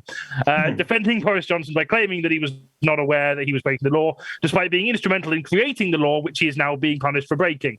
Is that guy who gets into an open relationship with his wife because he wants to fuck other people, but then he realizes he's about to get laid and his wife can, and now he's cheating? My brother in Christ, you made the law. 3 points to you. Excellent. That is the end of that round. The positions are the same. Kirstie's team on 10 points and Tom's team on 17 points. Oh no, it's Kirstie on. No, it's Kirstie. Grand entrance. Fantastic. Okay, next up we have Cancel. This is the round where each of our guests get to make nominations. That was not good timing. Really bad timing. A cup of tea just after my video went back on the screen. Oh no. If only the kettle had boiled 5 seconds sooner, that wouldn't have been awkward. I would have looked like I'd been paying attention. That's fine. I guess get to make nominations for who or what gets destroyed by the official Blizzard Comedy cancelling machine, ensuring that whoever it is that is cancelled gets the harshest punishment law can administer. About 5 comedy clubs in the country won't book you, and sometimes they'll have to apologise on their mate's podcast. So we are gonna. Let's go in. Let's start with Kirstie. Actually, we're going to go in the opposite order of trending. Kirstie, who are you cancelling this month? Obviously, based on my earlier comments, I'm cancelling HBO Max. And this is not necessarily, well, it is because of the aforementioned dick move of making Our Flag Means Death exclusively available to stream in the US. Both for me, because I wanted to watch it, and for more than that, the actors who were in it who can't like share it with their friends and family. Definitely less for me because I pirated it anyway, because of course I was going to literally didn't give me an option. I would have pirated it if you hadn't. If HBO Max was available, I'm not going to pay for HBO Max for one show, but. But the other reason is because they haven't renewed Our Flag Means Death. What the fuck? And I'm really fucking annoyed. And I feel like if you've been following hashtag renew our flag means death on Twitter. You know that I'm not the only person who feels this way, and it's genuinely heartbreaking because it's been a long time since I put on a show thinking, oh, this I like Rhys Darby and Taika Waititi. This will be a nice light-hearted comedy. And then was so gripped by it, I put down everything else I was doing and watched all 10 episodes in one sitting, even though it took me until 2 a.m. and I had work the next day. And then in a arguably a historical comedy show in which one of the characters is just brazenly wearing Crocs the whole time, I cried for the full last 2 episodes and then an hour afterwards. And every so often I just get a little bit sad, and it's because I'm like, oh, I hope someone's hugged Taika Waititi today, but I can't verify it. And they've left it without wanting to give spoilers away about the gay pirate show that everyone's talking about and is genuinely one of the best pieces of television I've ever seen. I don't want to give any spoilers away, but they leave it on quite profound cliffhangers because they quite expertly make you invested in the lives of every single one of this brilliant ensemble cast. And then at the end, like, one of them might be dead, the others might soon be dying. One of them has like finally come to a realization, but it's not quite unfolded yet. It's about to. And one of them is like crying his eyes out. And I'm like, please, I must know how all of these people do. And every day that goes by that they don't renew it, like, my heart breaks a little bit more because I need to know they're okay. If we can get like a few thousand more patrons, we'll just buy the rights and just like let them make more. We will give Taika Waititi enough money to drop all of his other projects, which screw the MCU, fuck that. Like, so Taika Waititi has many projects in the works right now, including like another Thor film, and some more What We Do in the Shadows, and like a bunch of other stuff, like a football thing. That sounds fun. And he's making Thor queer now. Did you see that? He's making an Akira film, a live action Akira. And if I trust anyone with Akira, it's Taika Waititi. Yeah. He's making a Flash Gordon film. He's making a Star Wars film. Fucking hell. Taika Waititi is doing literally everything. I mean, there is not a single film that wouldn't be better with Taika Waititi directing it. Let's be fair. So I might actually watch a Star Wars for the first time in my fucking life because Taika Waititi's doing it. But you know what? Apparently, my goal right now is to make enough money to coax him away from all of those very like high budget, high octane projects and be like, no, gay pirate. Make some more gay pirates. Like, put the leather crop top back on. Oh, fantastic! I know it's a line from a scary movie, but he comes out with a line: TV shows don't make serial killers. Canceling TV shows make serial killers. And I have never been more angry in my life when a show I've loved, like Santa Clarita Diet and stuff like that. Oh my god! Just gets cancelled, and annoyingly so. It's infuriating. Santa Clarita Diet deserves so much better. I will be salty at Netflix for the rest of my life over cancelling that show. Considering some of the shit they continue to make. Even though they just like keep working with fucking Dave Chappelle on more projects, right? As well. But yeah, what I'm saying is, if Our Flag Means Death does not get a second season, no one tell him it was me when HBO Max's headquarters catches on fire. Lovely, thank you very much, Kirsty. I think we may already have a winner, but we have. Right, who should we have next? Let's have Righteous Lion. Righteous Lion, who are you cancelling this month? Right. Okay. Well, what I'm cancelling is not a person, but it's actually a type of food. It's actually a pairing of 2 types of food. Okay. We're going for, you ready for it? Pineapple and cheese.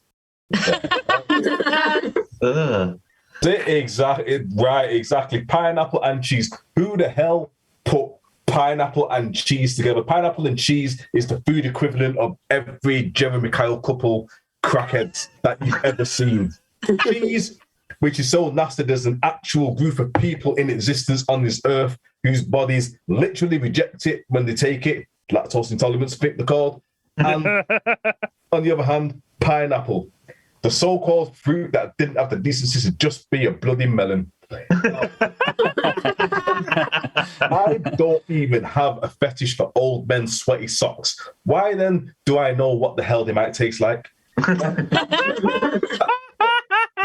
oddest thing I've ever seen, though, is like pineapple on a pizza.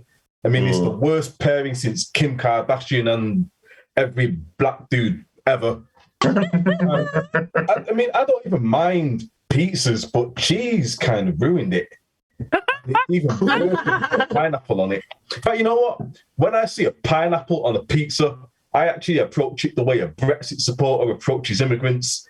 I can tolerate it, but it doesn't really belong there.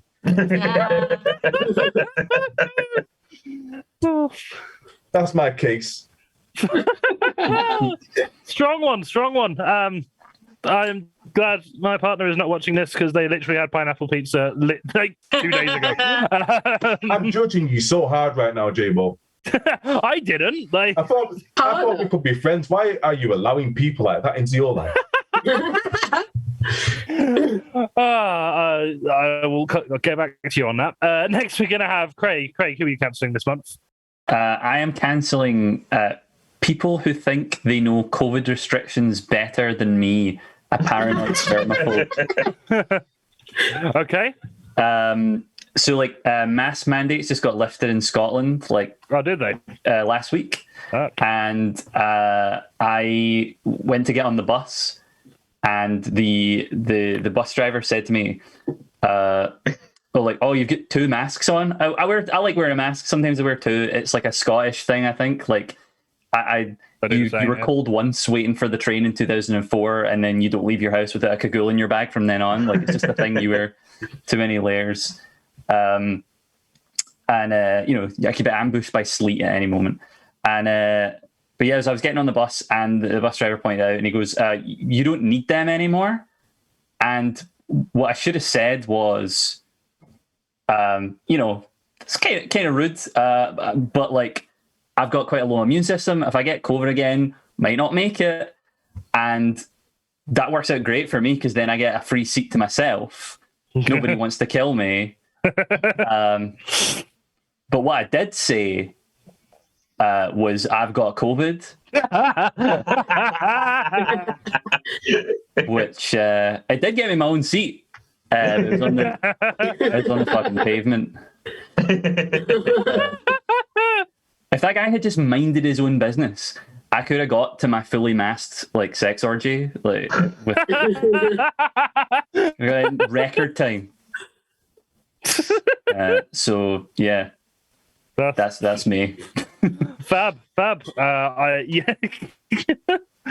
Yeah, no, 100% agree with you on that. And I hope you managed to reconvene with your fully masked sex orgy, as opposed to the other types of orgy you may have been having. Yeah, sometimes you just trade cards, Sometimes trade cards, yeah.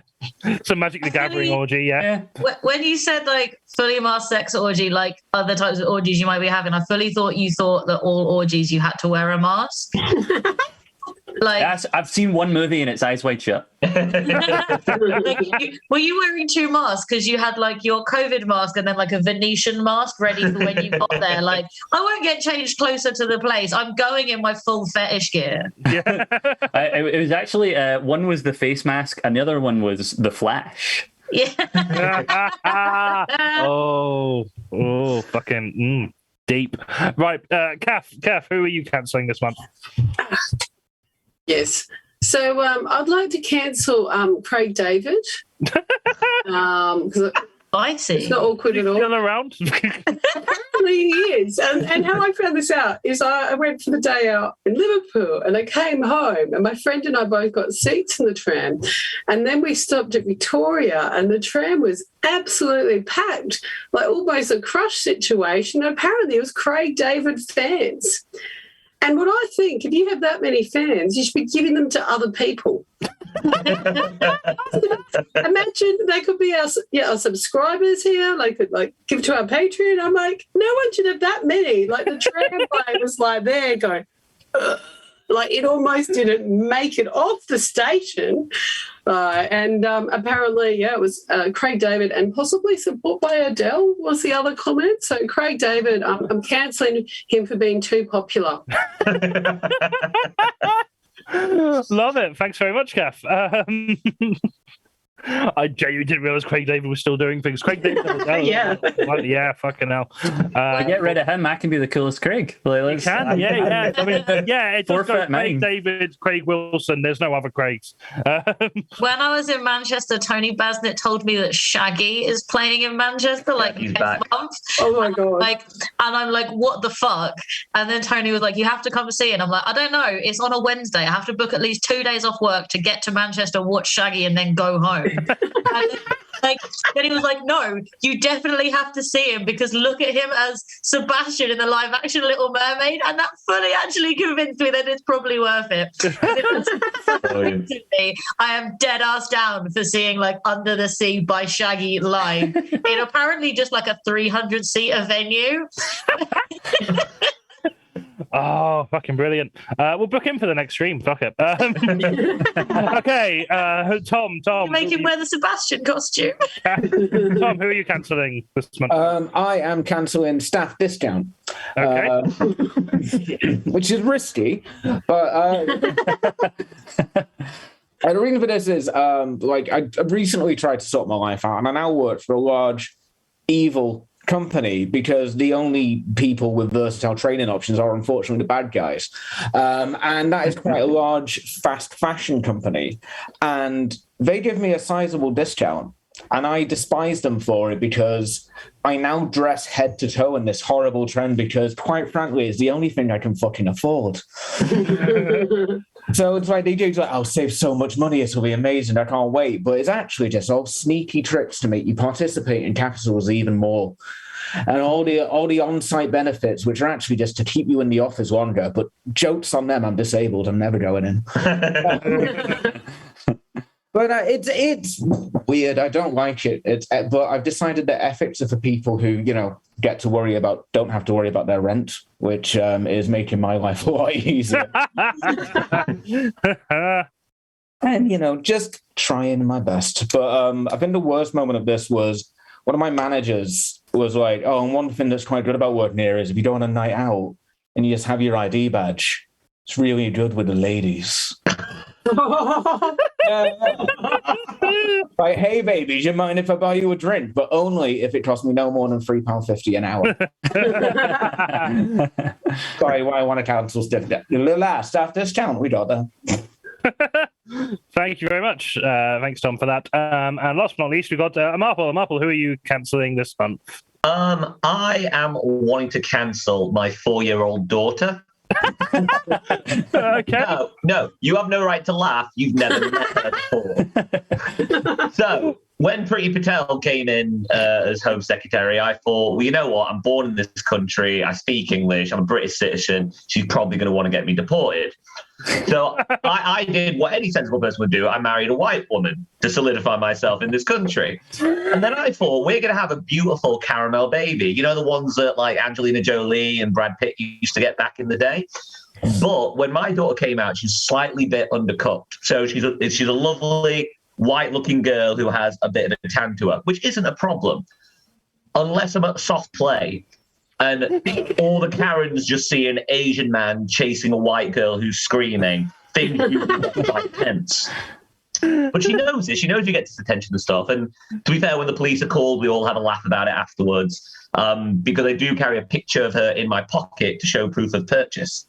I basically officers, I do have a receipt and they're fine with it. But the one that happened recently is she came up to me and she gave me a sticker on my chest, and it was a sticker that said a big well done sticker. And I just said to her, oh, that's really sweet, darling. How come you gave me that sticker? And she went, I gave you that sticker because you're my dad. Oh.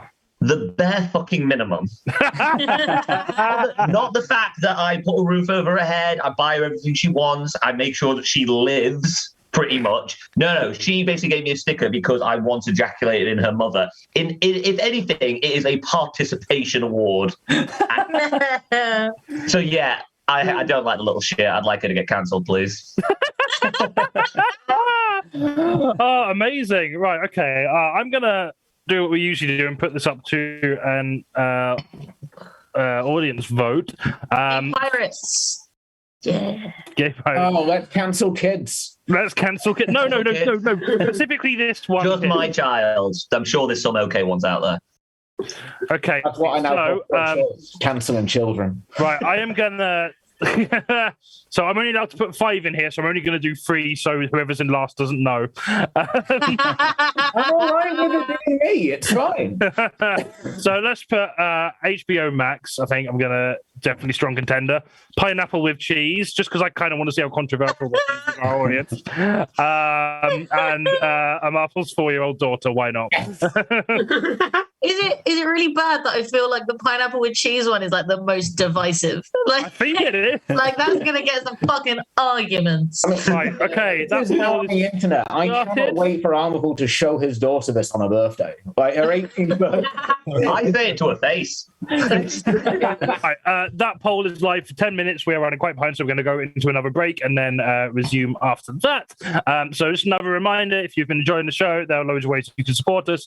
You can donate to our PayPal, you can join our Patreon, you can subscribe and cheer on Twitch, or if you can't, or you can also buy some merch. If you can't afford to financially support us, we equally appreciate just telling us how great we are on social media, Facebook, Twitter, Instagram. We're also on YouTube as well. A lot of clips from previous streams as well as live shows as well are on there. So we're Blizzard Comedy on everything. Check us out. Hopefully Elon Musk will not, as an advocate for free speech, won't decide that he's fed up with us on Twitter. We'll see how that goes. But for now, we're on Facebook and Instagram. Leave us a good review on Facebook. That really just wonders for engagement as well. So we're going into a break now. Please make your votes. All of these people will be getting points, but how many is up to you. So yeah, let's see what's going on in the chat. Look, he was throttling his tingle. That's a whole separate inquiry. I've forgotten what that was about. that was the replace the word round. Yeah, it is. Gammon Fishing. That's what we call it. Tingle's that weird prick from Zelda, isn't it? Yeah. Everyone in Zelda. Everyone in Zelda. He looks so much like an Auton, except if you called an Auton fabricant, people would say it was 2 on the nose. Yeah, that is exactly what he looks like. I remember seeing the video come up, and I was like, "That's not a real person. That is spitting image doll of Boris Johnson." But no, I'm pretty sure I've been flyered by him in Edinburgh. Like with the Trumpageddon show or one of those fucking yeah. I mean, the first time I saw him, I generally did take another look really closely. Go, is that Sacha Baron Cohen? Oh, imagine. Yeah. It's got a bit of that, doesn't it? Yeah. Sacha Baron Cohen is one of those people who just doesn't look like his own self. No. Like all of his characters, you can see like, oh, that's Sacha Baron Cohen under all of that latex and makeup.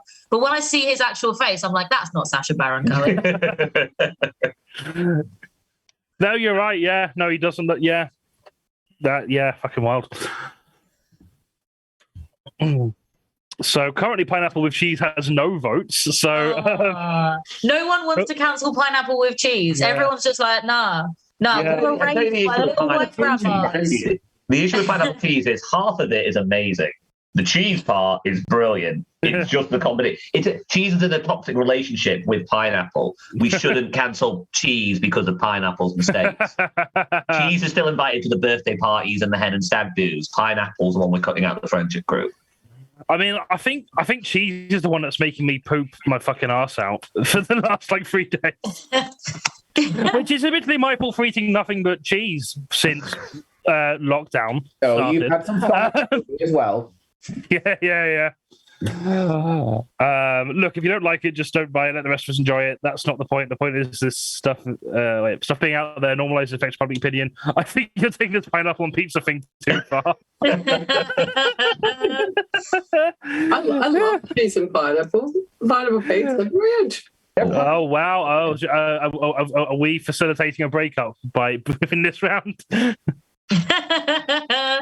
be fair, no, I think the best relationships are those where The other one loves the food you hate. That's Like, true. because 'Cause I'm not, then you don't nick each other's food. Yeah. And it's like, if you love the same food, you're always sitting there like, do I love you more than I love the last chicken wing? Maybe not. But like, if you're like, well, I don't like this flavor wing anyway, and you go, baby, you can have it. Yeah. Then you're really generous. And all you've done is like foisted some food you don't want on them. I think when I started dating him, I told all my friends he doesn't like cheese. They're like, you should break up with him, Kath. Yeah. That is So me and my little brother are absolutely the product of the same parents because we have the exact same face. His is just about a foot higher. And like to the point that when he was having his growth spurts in his early teens, I was in my late teens and we were about the same height. And my cousin called us the twins, even though there was 8 years between us. That's how similar we look. And so we are definitely 100% related. There is no way we are not like blood relatives. But one of my favorite things to say to him is, I will make a your mum joke. And he will go, we've got the same mum. And I'll say, no, you're adopted. I mean, your real mum. And then he'll be like, what? I'm not adopted. I'm like, yeah, you are. How do you explain that you're nearly 6 foot tall? No one in our family is 6 foot tall. How do you explain that you don't like tea? Everyone in our family drinks tea. And how do you explain that you don't like cheese? Everyone in our family eats cheese. Like whenever anyone in my family is cooking, we put aside a little pile of cheese to eat as we go and share with the family. Like we know when my dad's cooking because he'll go into the kitchen and then he'll have a little cut of cheese as he's cutting the cheese to go on whatever we're having, and he'll come out and offer us each a cube of cheese. And then my brother, who is now, he's 20 now, he's going to be 21 this year.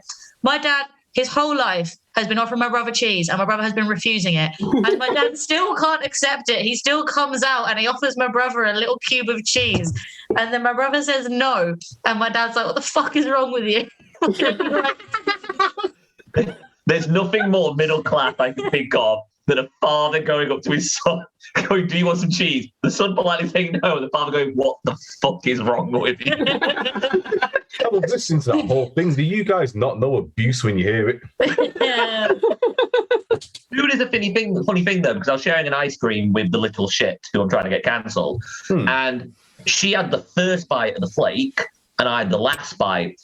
And I had to agree with her. She went, no, I could have the last bite. Because we all know the first bite and the last bite are scientifically the most delicious part of the food. So I did have to apologise because she lawyered me at that point. Yeah. If no one else has any more food comments, I want to tell a different story that's come up in the chat. Because Bobby has said, have you fixed the bedroom door, Kirstie, in the chat? And she doesn't mean the bedroom door. She means my living room door. This one that's wide open right here. Because Bobby was staying on my sofa while she was smashing it at Quantum Leopard. And she closed the door to go to sleep. And I woke up in the morning at 6 a.m. because there's this like massive banging noise. And I thought it might be some like noisy bin men or a next door neighbor clomping around. And I remember being woken up and being like, wow, I'm going to look like a shit host. I really hope this massive banging noise doesn't wake up my guest who's asleep in the next room. Right. And then I slept through Bobby ringing me. And then I heard her calling my name and I was like, oh, Bobby's calling me. Is she like yelling about the loud noise? Turns out the loud noise was Bobby trying to get out the door because she'd managed to lock herself in. The thing is, that door doesn't have a lock. So I don't know how she got stuck. But she'd be back at the door. I was trying to get out to pee. And I was like, I don't know what the fuck that noise is. I guess I just sleep. She's saying in the chat, don't listen to her. She locked me in. It doesn't have a lock on it. And here's the thing, I got up and I tried to give the knob a little twist, and you know what? It didn't open for a bit, and I was banging it. And I'm like, I don't know what's going on. I have no idea what's going on. I don't know how you've managed to get locked in, and I just kind of like rattled it for a bit, and then I went, I don't know how to fix this. I might just go back to bed. I had that thought. I'm not going to pretend I didn't. But then instead of having that thought, I was like, right, before I give up and go to bed and leave Bobby in there until I've had another nap, because it's 6 a.m. I'll just try to twist it really gently. And like I twisted it really gently and the door just swung really neatly open. I was like, there you go. Have a nice wee. I'm going back to bed. Like I have no idea how she did it, but I'm never closing that door again. Oh. It was 6:30 a.m. It was fire brigade to get me out. It didn't. It was me. It was terrifying. You saying Bobby's exaggerating? These are all coming through the chat. I mean, they seem legit. Like, you tell us, Bobby. You tell us about your trauma. I agree. I know Bess was laughing, but you nearly peed in my living room, probably. That's what pot plants are for, isn't it? Emergencies. Yeah,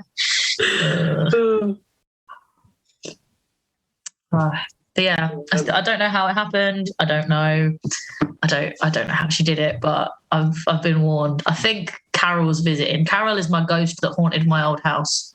And every so often, like me and my old housemate, when we moved into separate houses, we split custody. And like if ever the lights flickering or the doors are funny, I'll text him and be like, "Oh, Carol's staying with me this week then." Just watch out. If you get one ghost, you're going to get loads. You're probably going to have crazy often. Yeah, forget the horror tattoo. You've got the horror experience. To be fair, so we used to hear these like weird ass noises in our house, and it was because we were on the 15th story, so it was always just like pipes or someone else in the building or the wind. Like there was always a really obvious, easy explanation for it. But we did wind each other up being like, oh, it's the ghost, the house is haunted. And like things would fall off the wall because we didn't use enough blue tack and we'd blame the ghost. And then one time like something fell down and Tim went, "Fuck off, Carol." And I was like, "Who is Carol?" And he went, "Oh, I've named the ghost Carol because Carol's not a scary name. You can't be mad at a Carol. You can't be scared of a Carol. Like she might be a bitch, but she's harmless."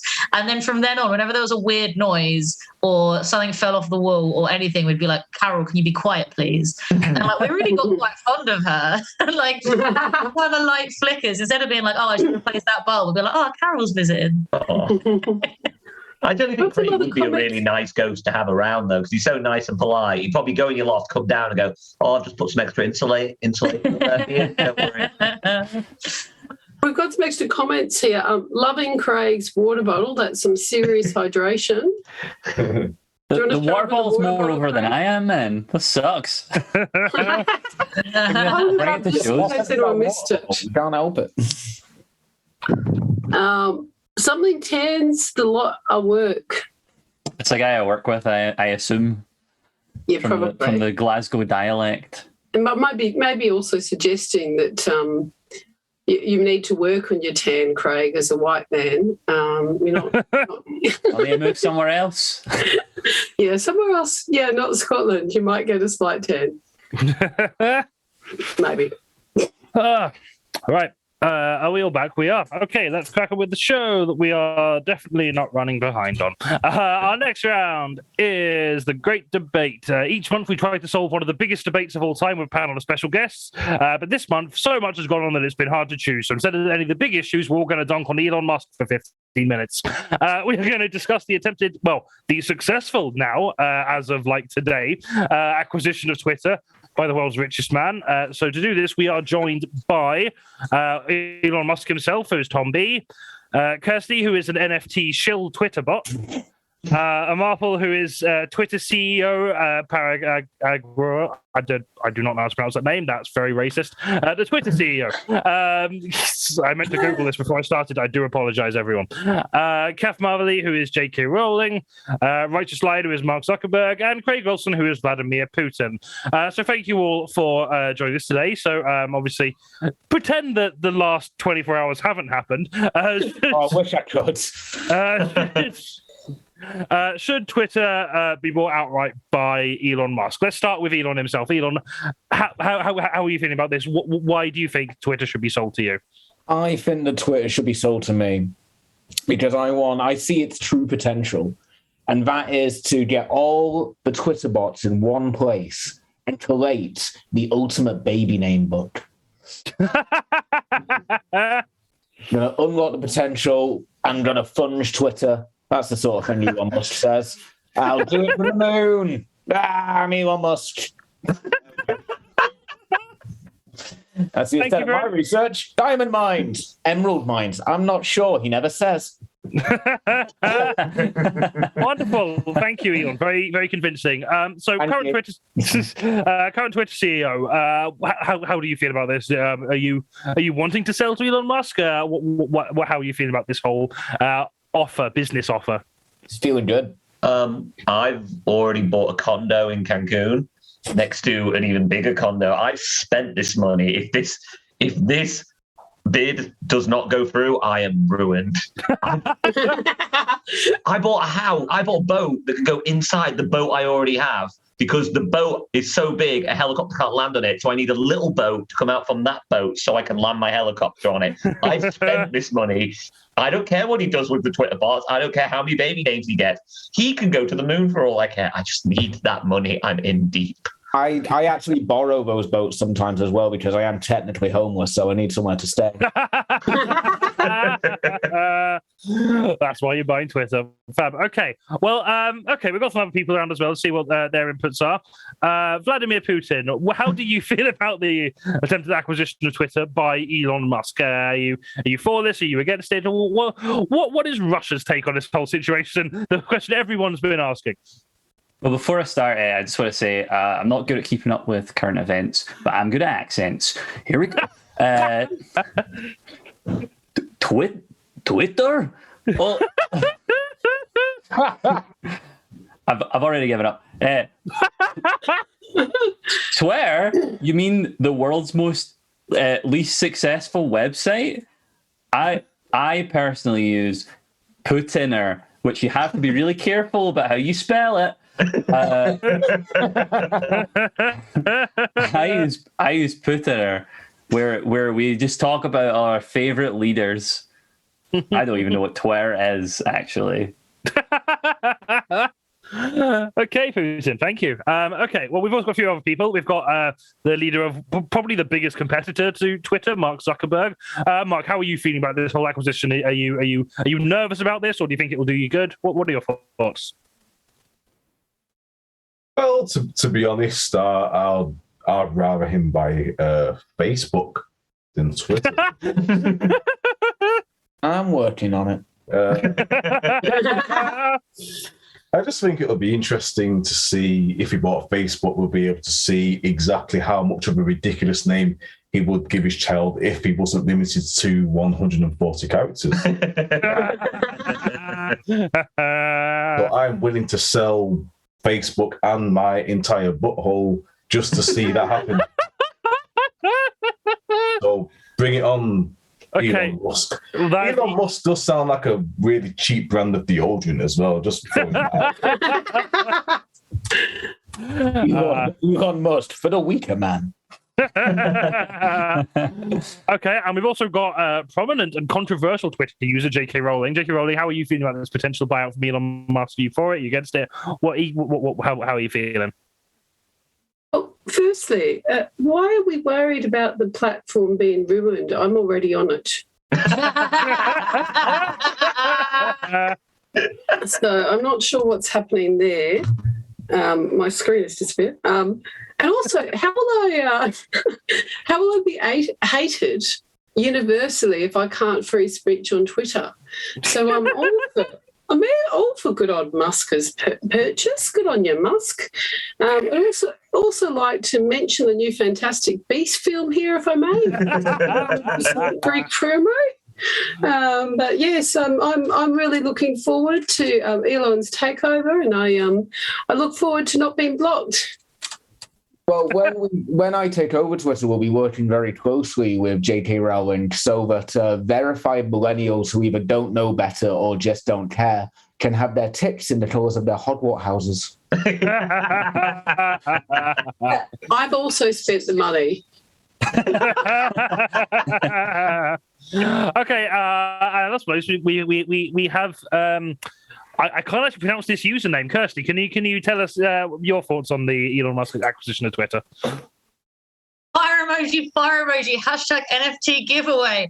Win the ugliest fucking animal you've ever seen. Like and retweet and tag all your friends and join our Discord, hashtag NFT community, NFT connections, NFT giveaways. I'm out of characters. Insightful. Thank you very much. Okay, so I guess a more open question to the panel then. Is Twitter currently doing enough to protect free speech? And if not, what more could they be doing? Just open question to the panel. Buy it. Well, yeah, but with you buying it, what would you actually implement in order to more money solve this issue? Right. I'll spell this out. It's very simple. Okay. Energy, the space, the dips on the moon. More money means more freedom. I couldn't agree more, Elon. What do I More say? money means more votes. More money, more freedom, and more Moonger's money. So you're just going to throw money at Twitter and that more freedom? Yes.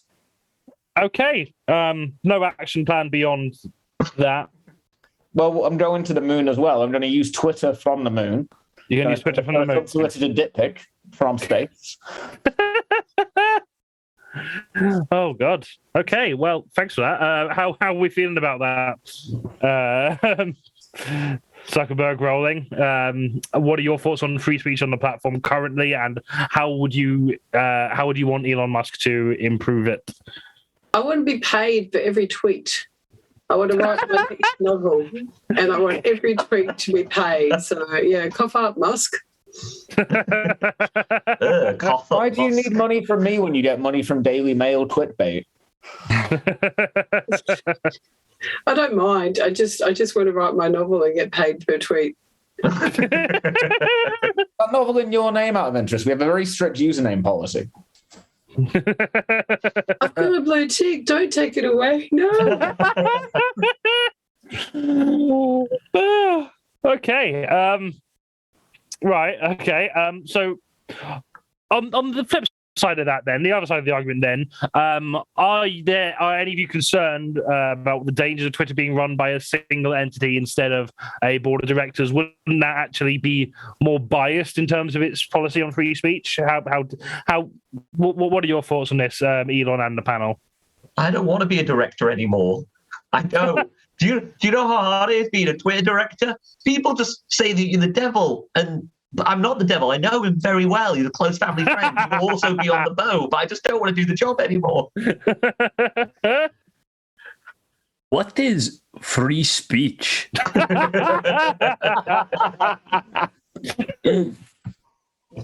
I think it is good that one man runs everything.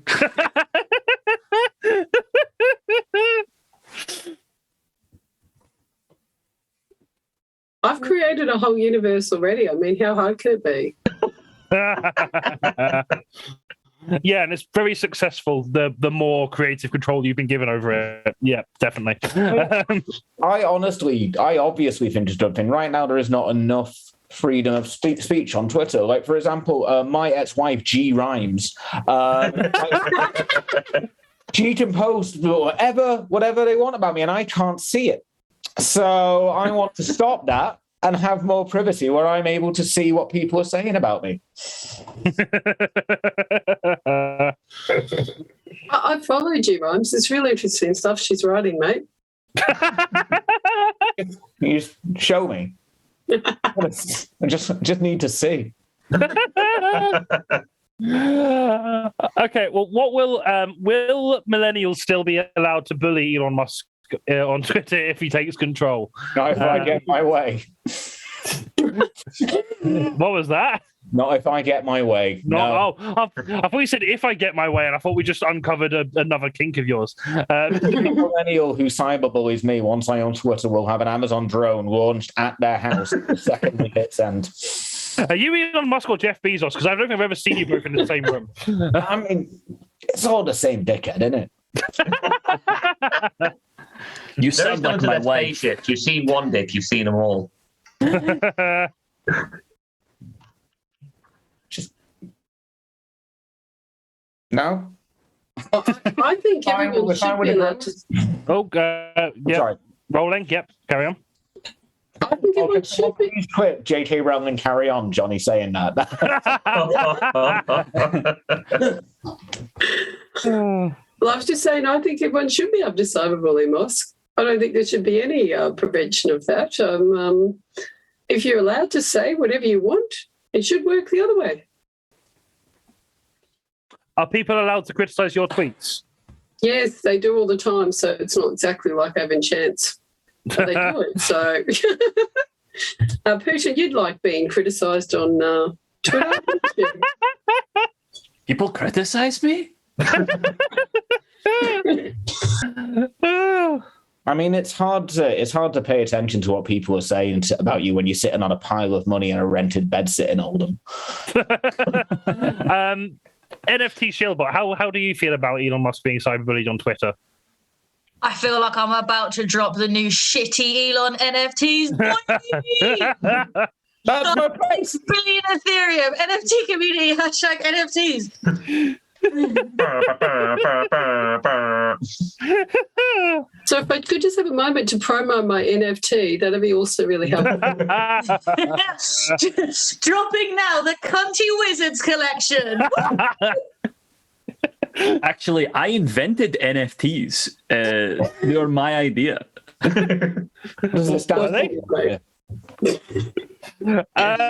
Blockchain verified war crimes starting at Ethereum.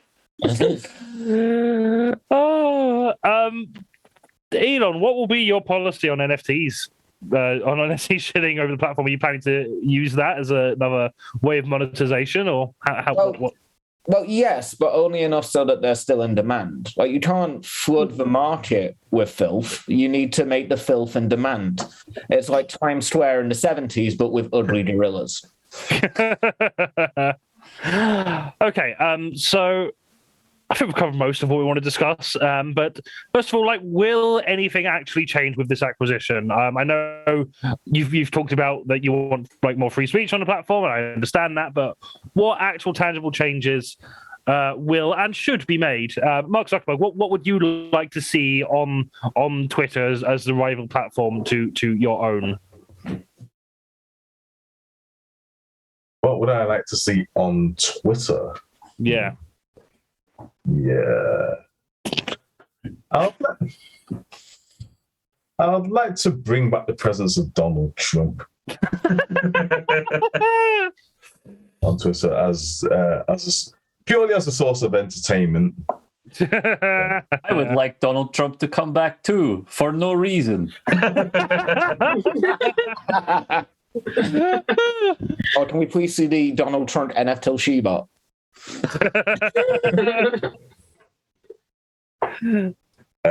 Yeah, that's pretty much the only thing I think Twitter is good for, to be honest. Okay. Facebook. Hang on. Is Elon Musk a J.K. Rowling character? Only he's a prick with a silly name. Are you a J.K. Rowling character, Elon? Yes, my Patronus is a ditch-shaped rocket. Okay, yeah. So I guess just final question to all of you. Okay, so if you could pick one change or one feature to be added to Twitter for the Elon Musk takeover, what would it be? NFT Shieldbot, what would you like to see more of on Twitter?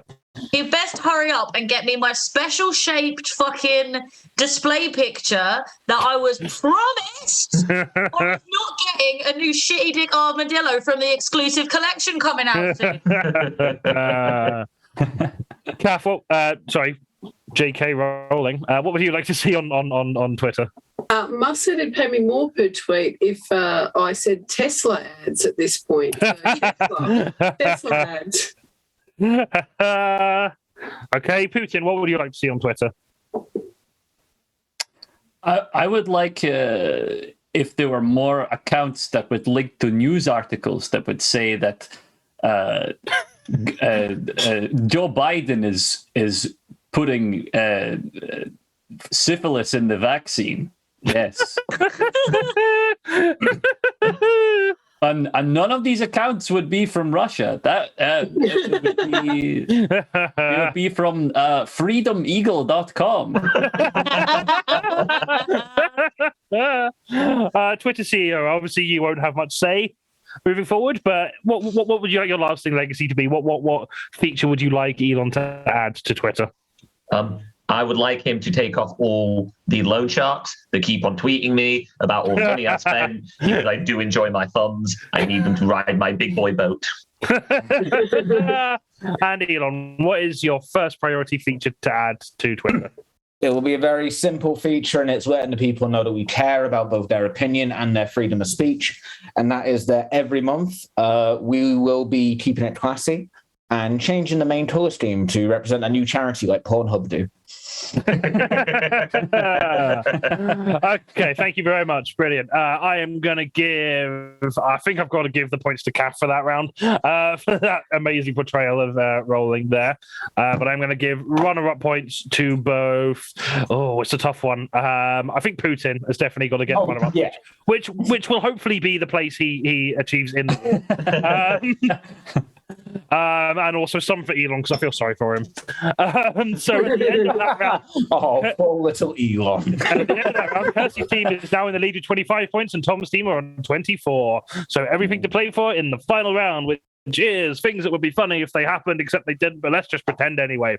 This round we have 4 topics for our guests to riff on. Points go to the funniest. We're going to start with cancelled Netflix projects. This is a free-for-all round. Take it away. We've talked about this. Santa Clarita Diet, and I'm still not over it. All of them, we're broke. Tuka and Bertie, fuck you. Fuck you, Netflix. Fuck you. What else? A documentary on Netflix, a success story. Glow. They started shooting the 4th season of Glow and then dropped it over lockdown. Didn't even finish it. They only shot half of it and they cancelled it anyway. Fuck you. So just off topic a second, I've just seen Sam Lorien say edit button, but you can only edit Elon's tweets. I've changed the point. Sam gets all the points for that round. Okay, yeah, carry on. I'd like a series following a former disgraced president. Almost, he goes to prison. It's a big prison drama. I call it Orange is the Old Twat. Fast and Furious 10, Antiques Roadshow. Bright 2. Oh no, everyone loved Bright. Everyone was so excited for Bright 2. No. Bright 2 now, guys. Sorry. Is it Flan? Squid with sweet chili sauce games.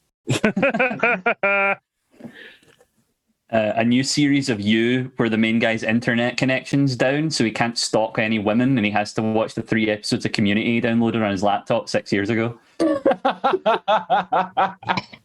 One Day at a Time. That was actually really fucking good. It was the first like single camera sitcom that was actually fucking good in about 20 years, and they cancelled it probably about Latin American immigrants and America is racist. And what it was just good. Johnny, when Kirstie does eventually go on her killing spree and they ask you about this entire show is going to be another cancelled Netflix documentary. It's gonna be just all of the streaming platforms have like mysterious fires set in the basement, and then all of their computers go down, and everyone's gonna be like, "Oh, she was so well behaved. We never saw that coming." Lie. And weirdly, that documentary will be on Netflix. Yeah. I think password sharing's been cancelled as well. How about a single documentary that's not murder porn? They've got a really good one about the Challenger. That's not murder porn. Not a joke. It's just a fact. It's real. Okay, any more for that one? I feel like it's not their responsibility, but they will find a way to make sure Taika Waititi can't make another series of Our Flag Means Death, won't they? They'll get their boot in there somehow. Yeah. Okay, next one. Things you wouldn't see on Britain's Got Talent. Talent. I knew that was going to be the first one. I feel really bad because my friend was literally on it last week. I like the idea of Deck going, "Hello, I'm Declan Donnelly. Ant isn't here because consequences have actions. I'm a dog, but with like dicks instead of nipples.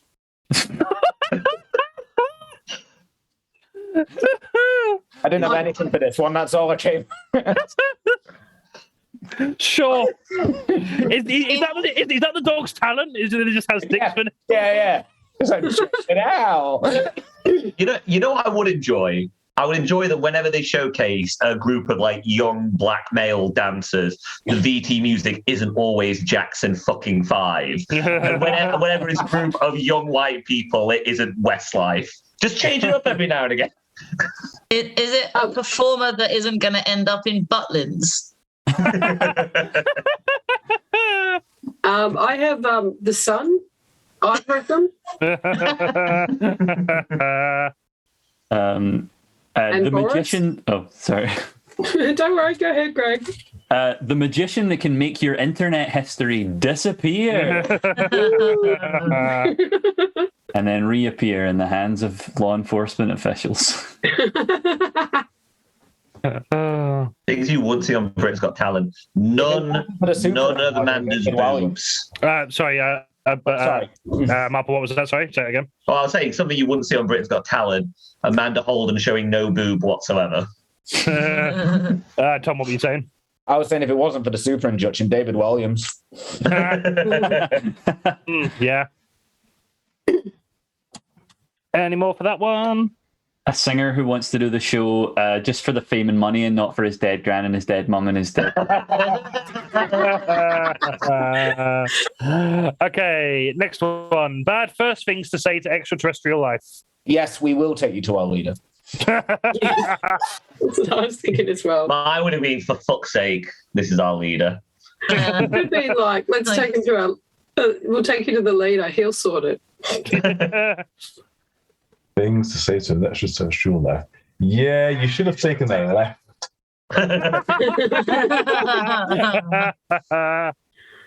That's some serious bed hair. Show us your genitals. Well, sorry, you go, Kirsty. You're parked in my driveway and I need to get to work. You fuck ugly giant space car. Oh. No, I don't have any guns to give you. What's your take on the whole Chris Rock, Will Smith slap thing? Oh, hello, by the way. Things to say to an extraterrestrial life form. Kim Kardashian's never giving you your kids back. Just yet. Oof. Just welcome to Great Britain.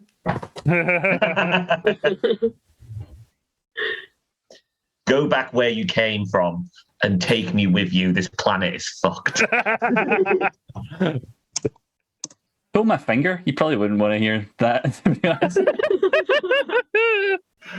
Okay, any more for that? Nope. Okay, last thing, things you wouldn't see at Coachella. Good music. 18th century.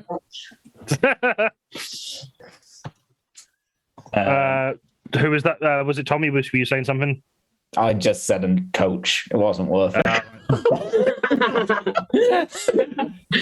Cinderella. Anyone over the age of 25 having fun after the first 5 minutes?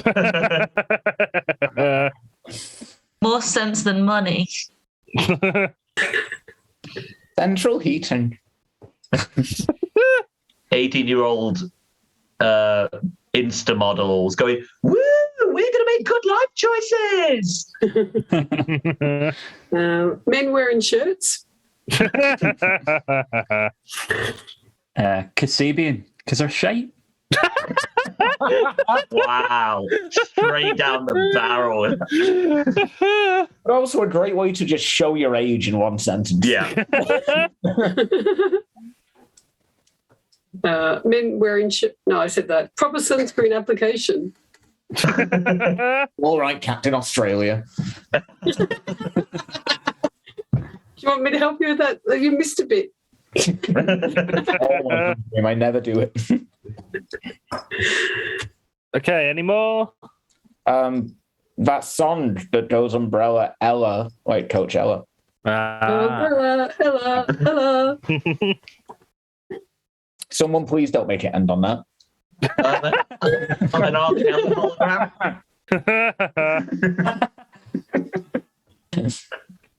Okay, well, I will put the final scores in now and send that to Sam.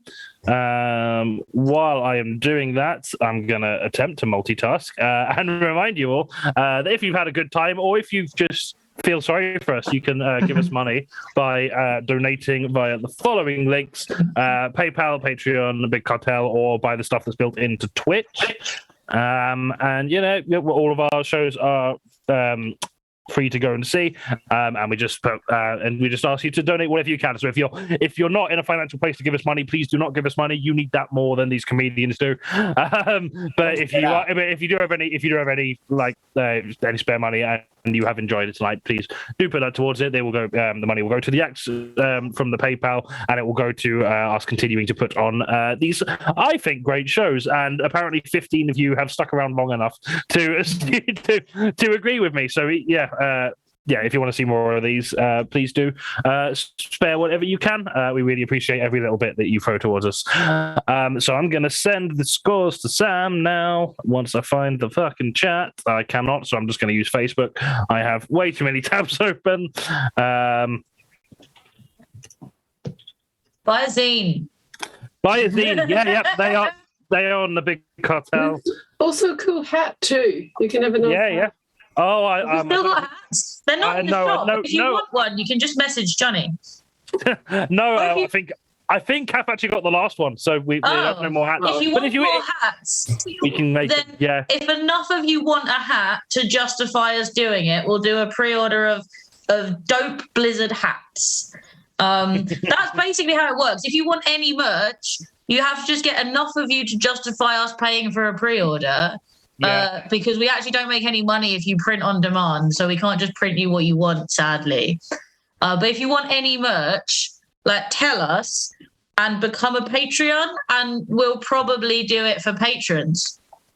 Yep, we absolutely will. Or if lots of people get together and enough people want it as a one-off, we'll do it as a limited run. But enough people have to want it because I do not have enough space in my house, just have boxes and boxes of shit no one's buying. I have my room.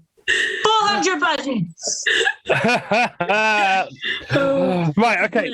Sam is ready for the scores now, so we are going to reveal that now. And at the end of the show, it is a miraculous. Both Kirstie's team and Tom's team are on 50. So you have tied. Hey, you are equally as funny / knowledgeable. Let's be fair, mostly it's funny. Right, huge thank you to all of our guests for joining us. Huge thank you to our patrons. A huge thank you to Sam for making sure this stream actually works, because when I lift my own devices, everything breaks. So thank you so much for all of that. Our next live show is on the 9th of May, as referenced earlier. I'm going to put the ticket link in the chat now. So that is on the 9th of May with Eddie Hurst, Dumby Winters, and MARVELLEY saying Marie Goldburn and the Impish Scribe. Tickets are available here. Or if you are not in Manchester or aren't available on that date, you can catch the virtual version of the show on the 16th right here on twitch.tv/Blizzard Comedy. And join us back here on the 30th of May with team captains Bobby Jones and Katie Mitchell, with guests Ella Bambus, Elliot Simpson, Sully O'Sullivan, and Sam Lake, where we will be discussing the major news events of May 2022, including Jeff Bezos buys Neopets to compete with Elon Musk. Boris Johnson burns down all of your houses and has to pay a £100 fine because he wasn't aware he was breaking any laws. And the sun has just exploded and literally killed all of us. See you next time. Bye-bye. Oh, so it looks like Righteous wants to say something desperately. Oh, sorry, Righteous. Yeah, I just want to clear up that error from the beginning. I'm going to be at the Comedy Loft House on the 26th. 26th, right. Thursday. Just want to clear that up. Cool. 26th. Hopefully we were still live then. Right, okay, yep, 26th. Go do that. Follow Righteous Lion on socials. To go see more of that. There we are. That's in the chat now. Right. Thank you very much. We'll see you next time. Bye-bye. Bye.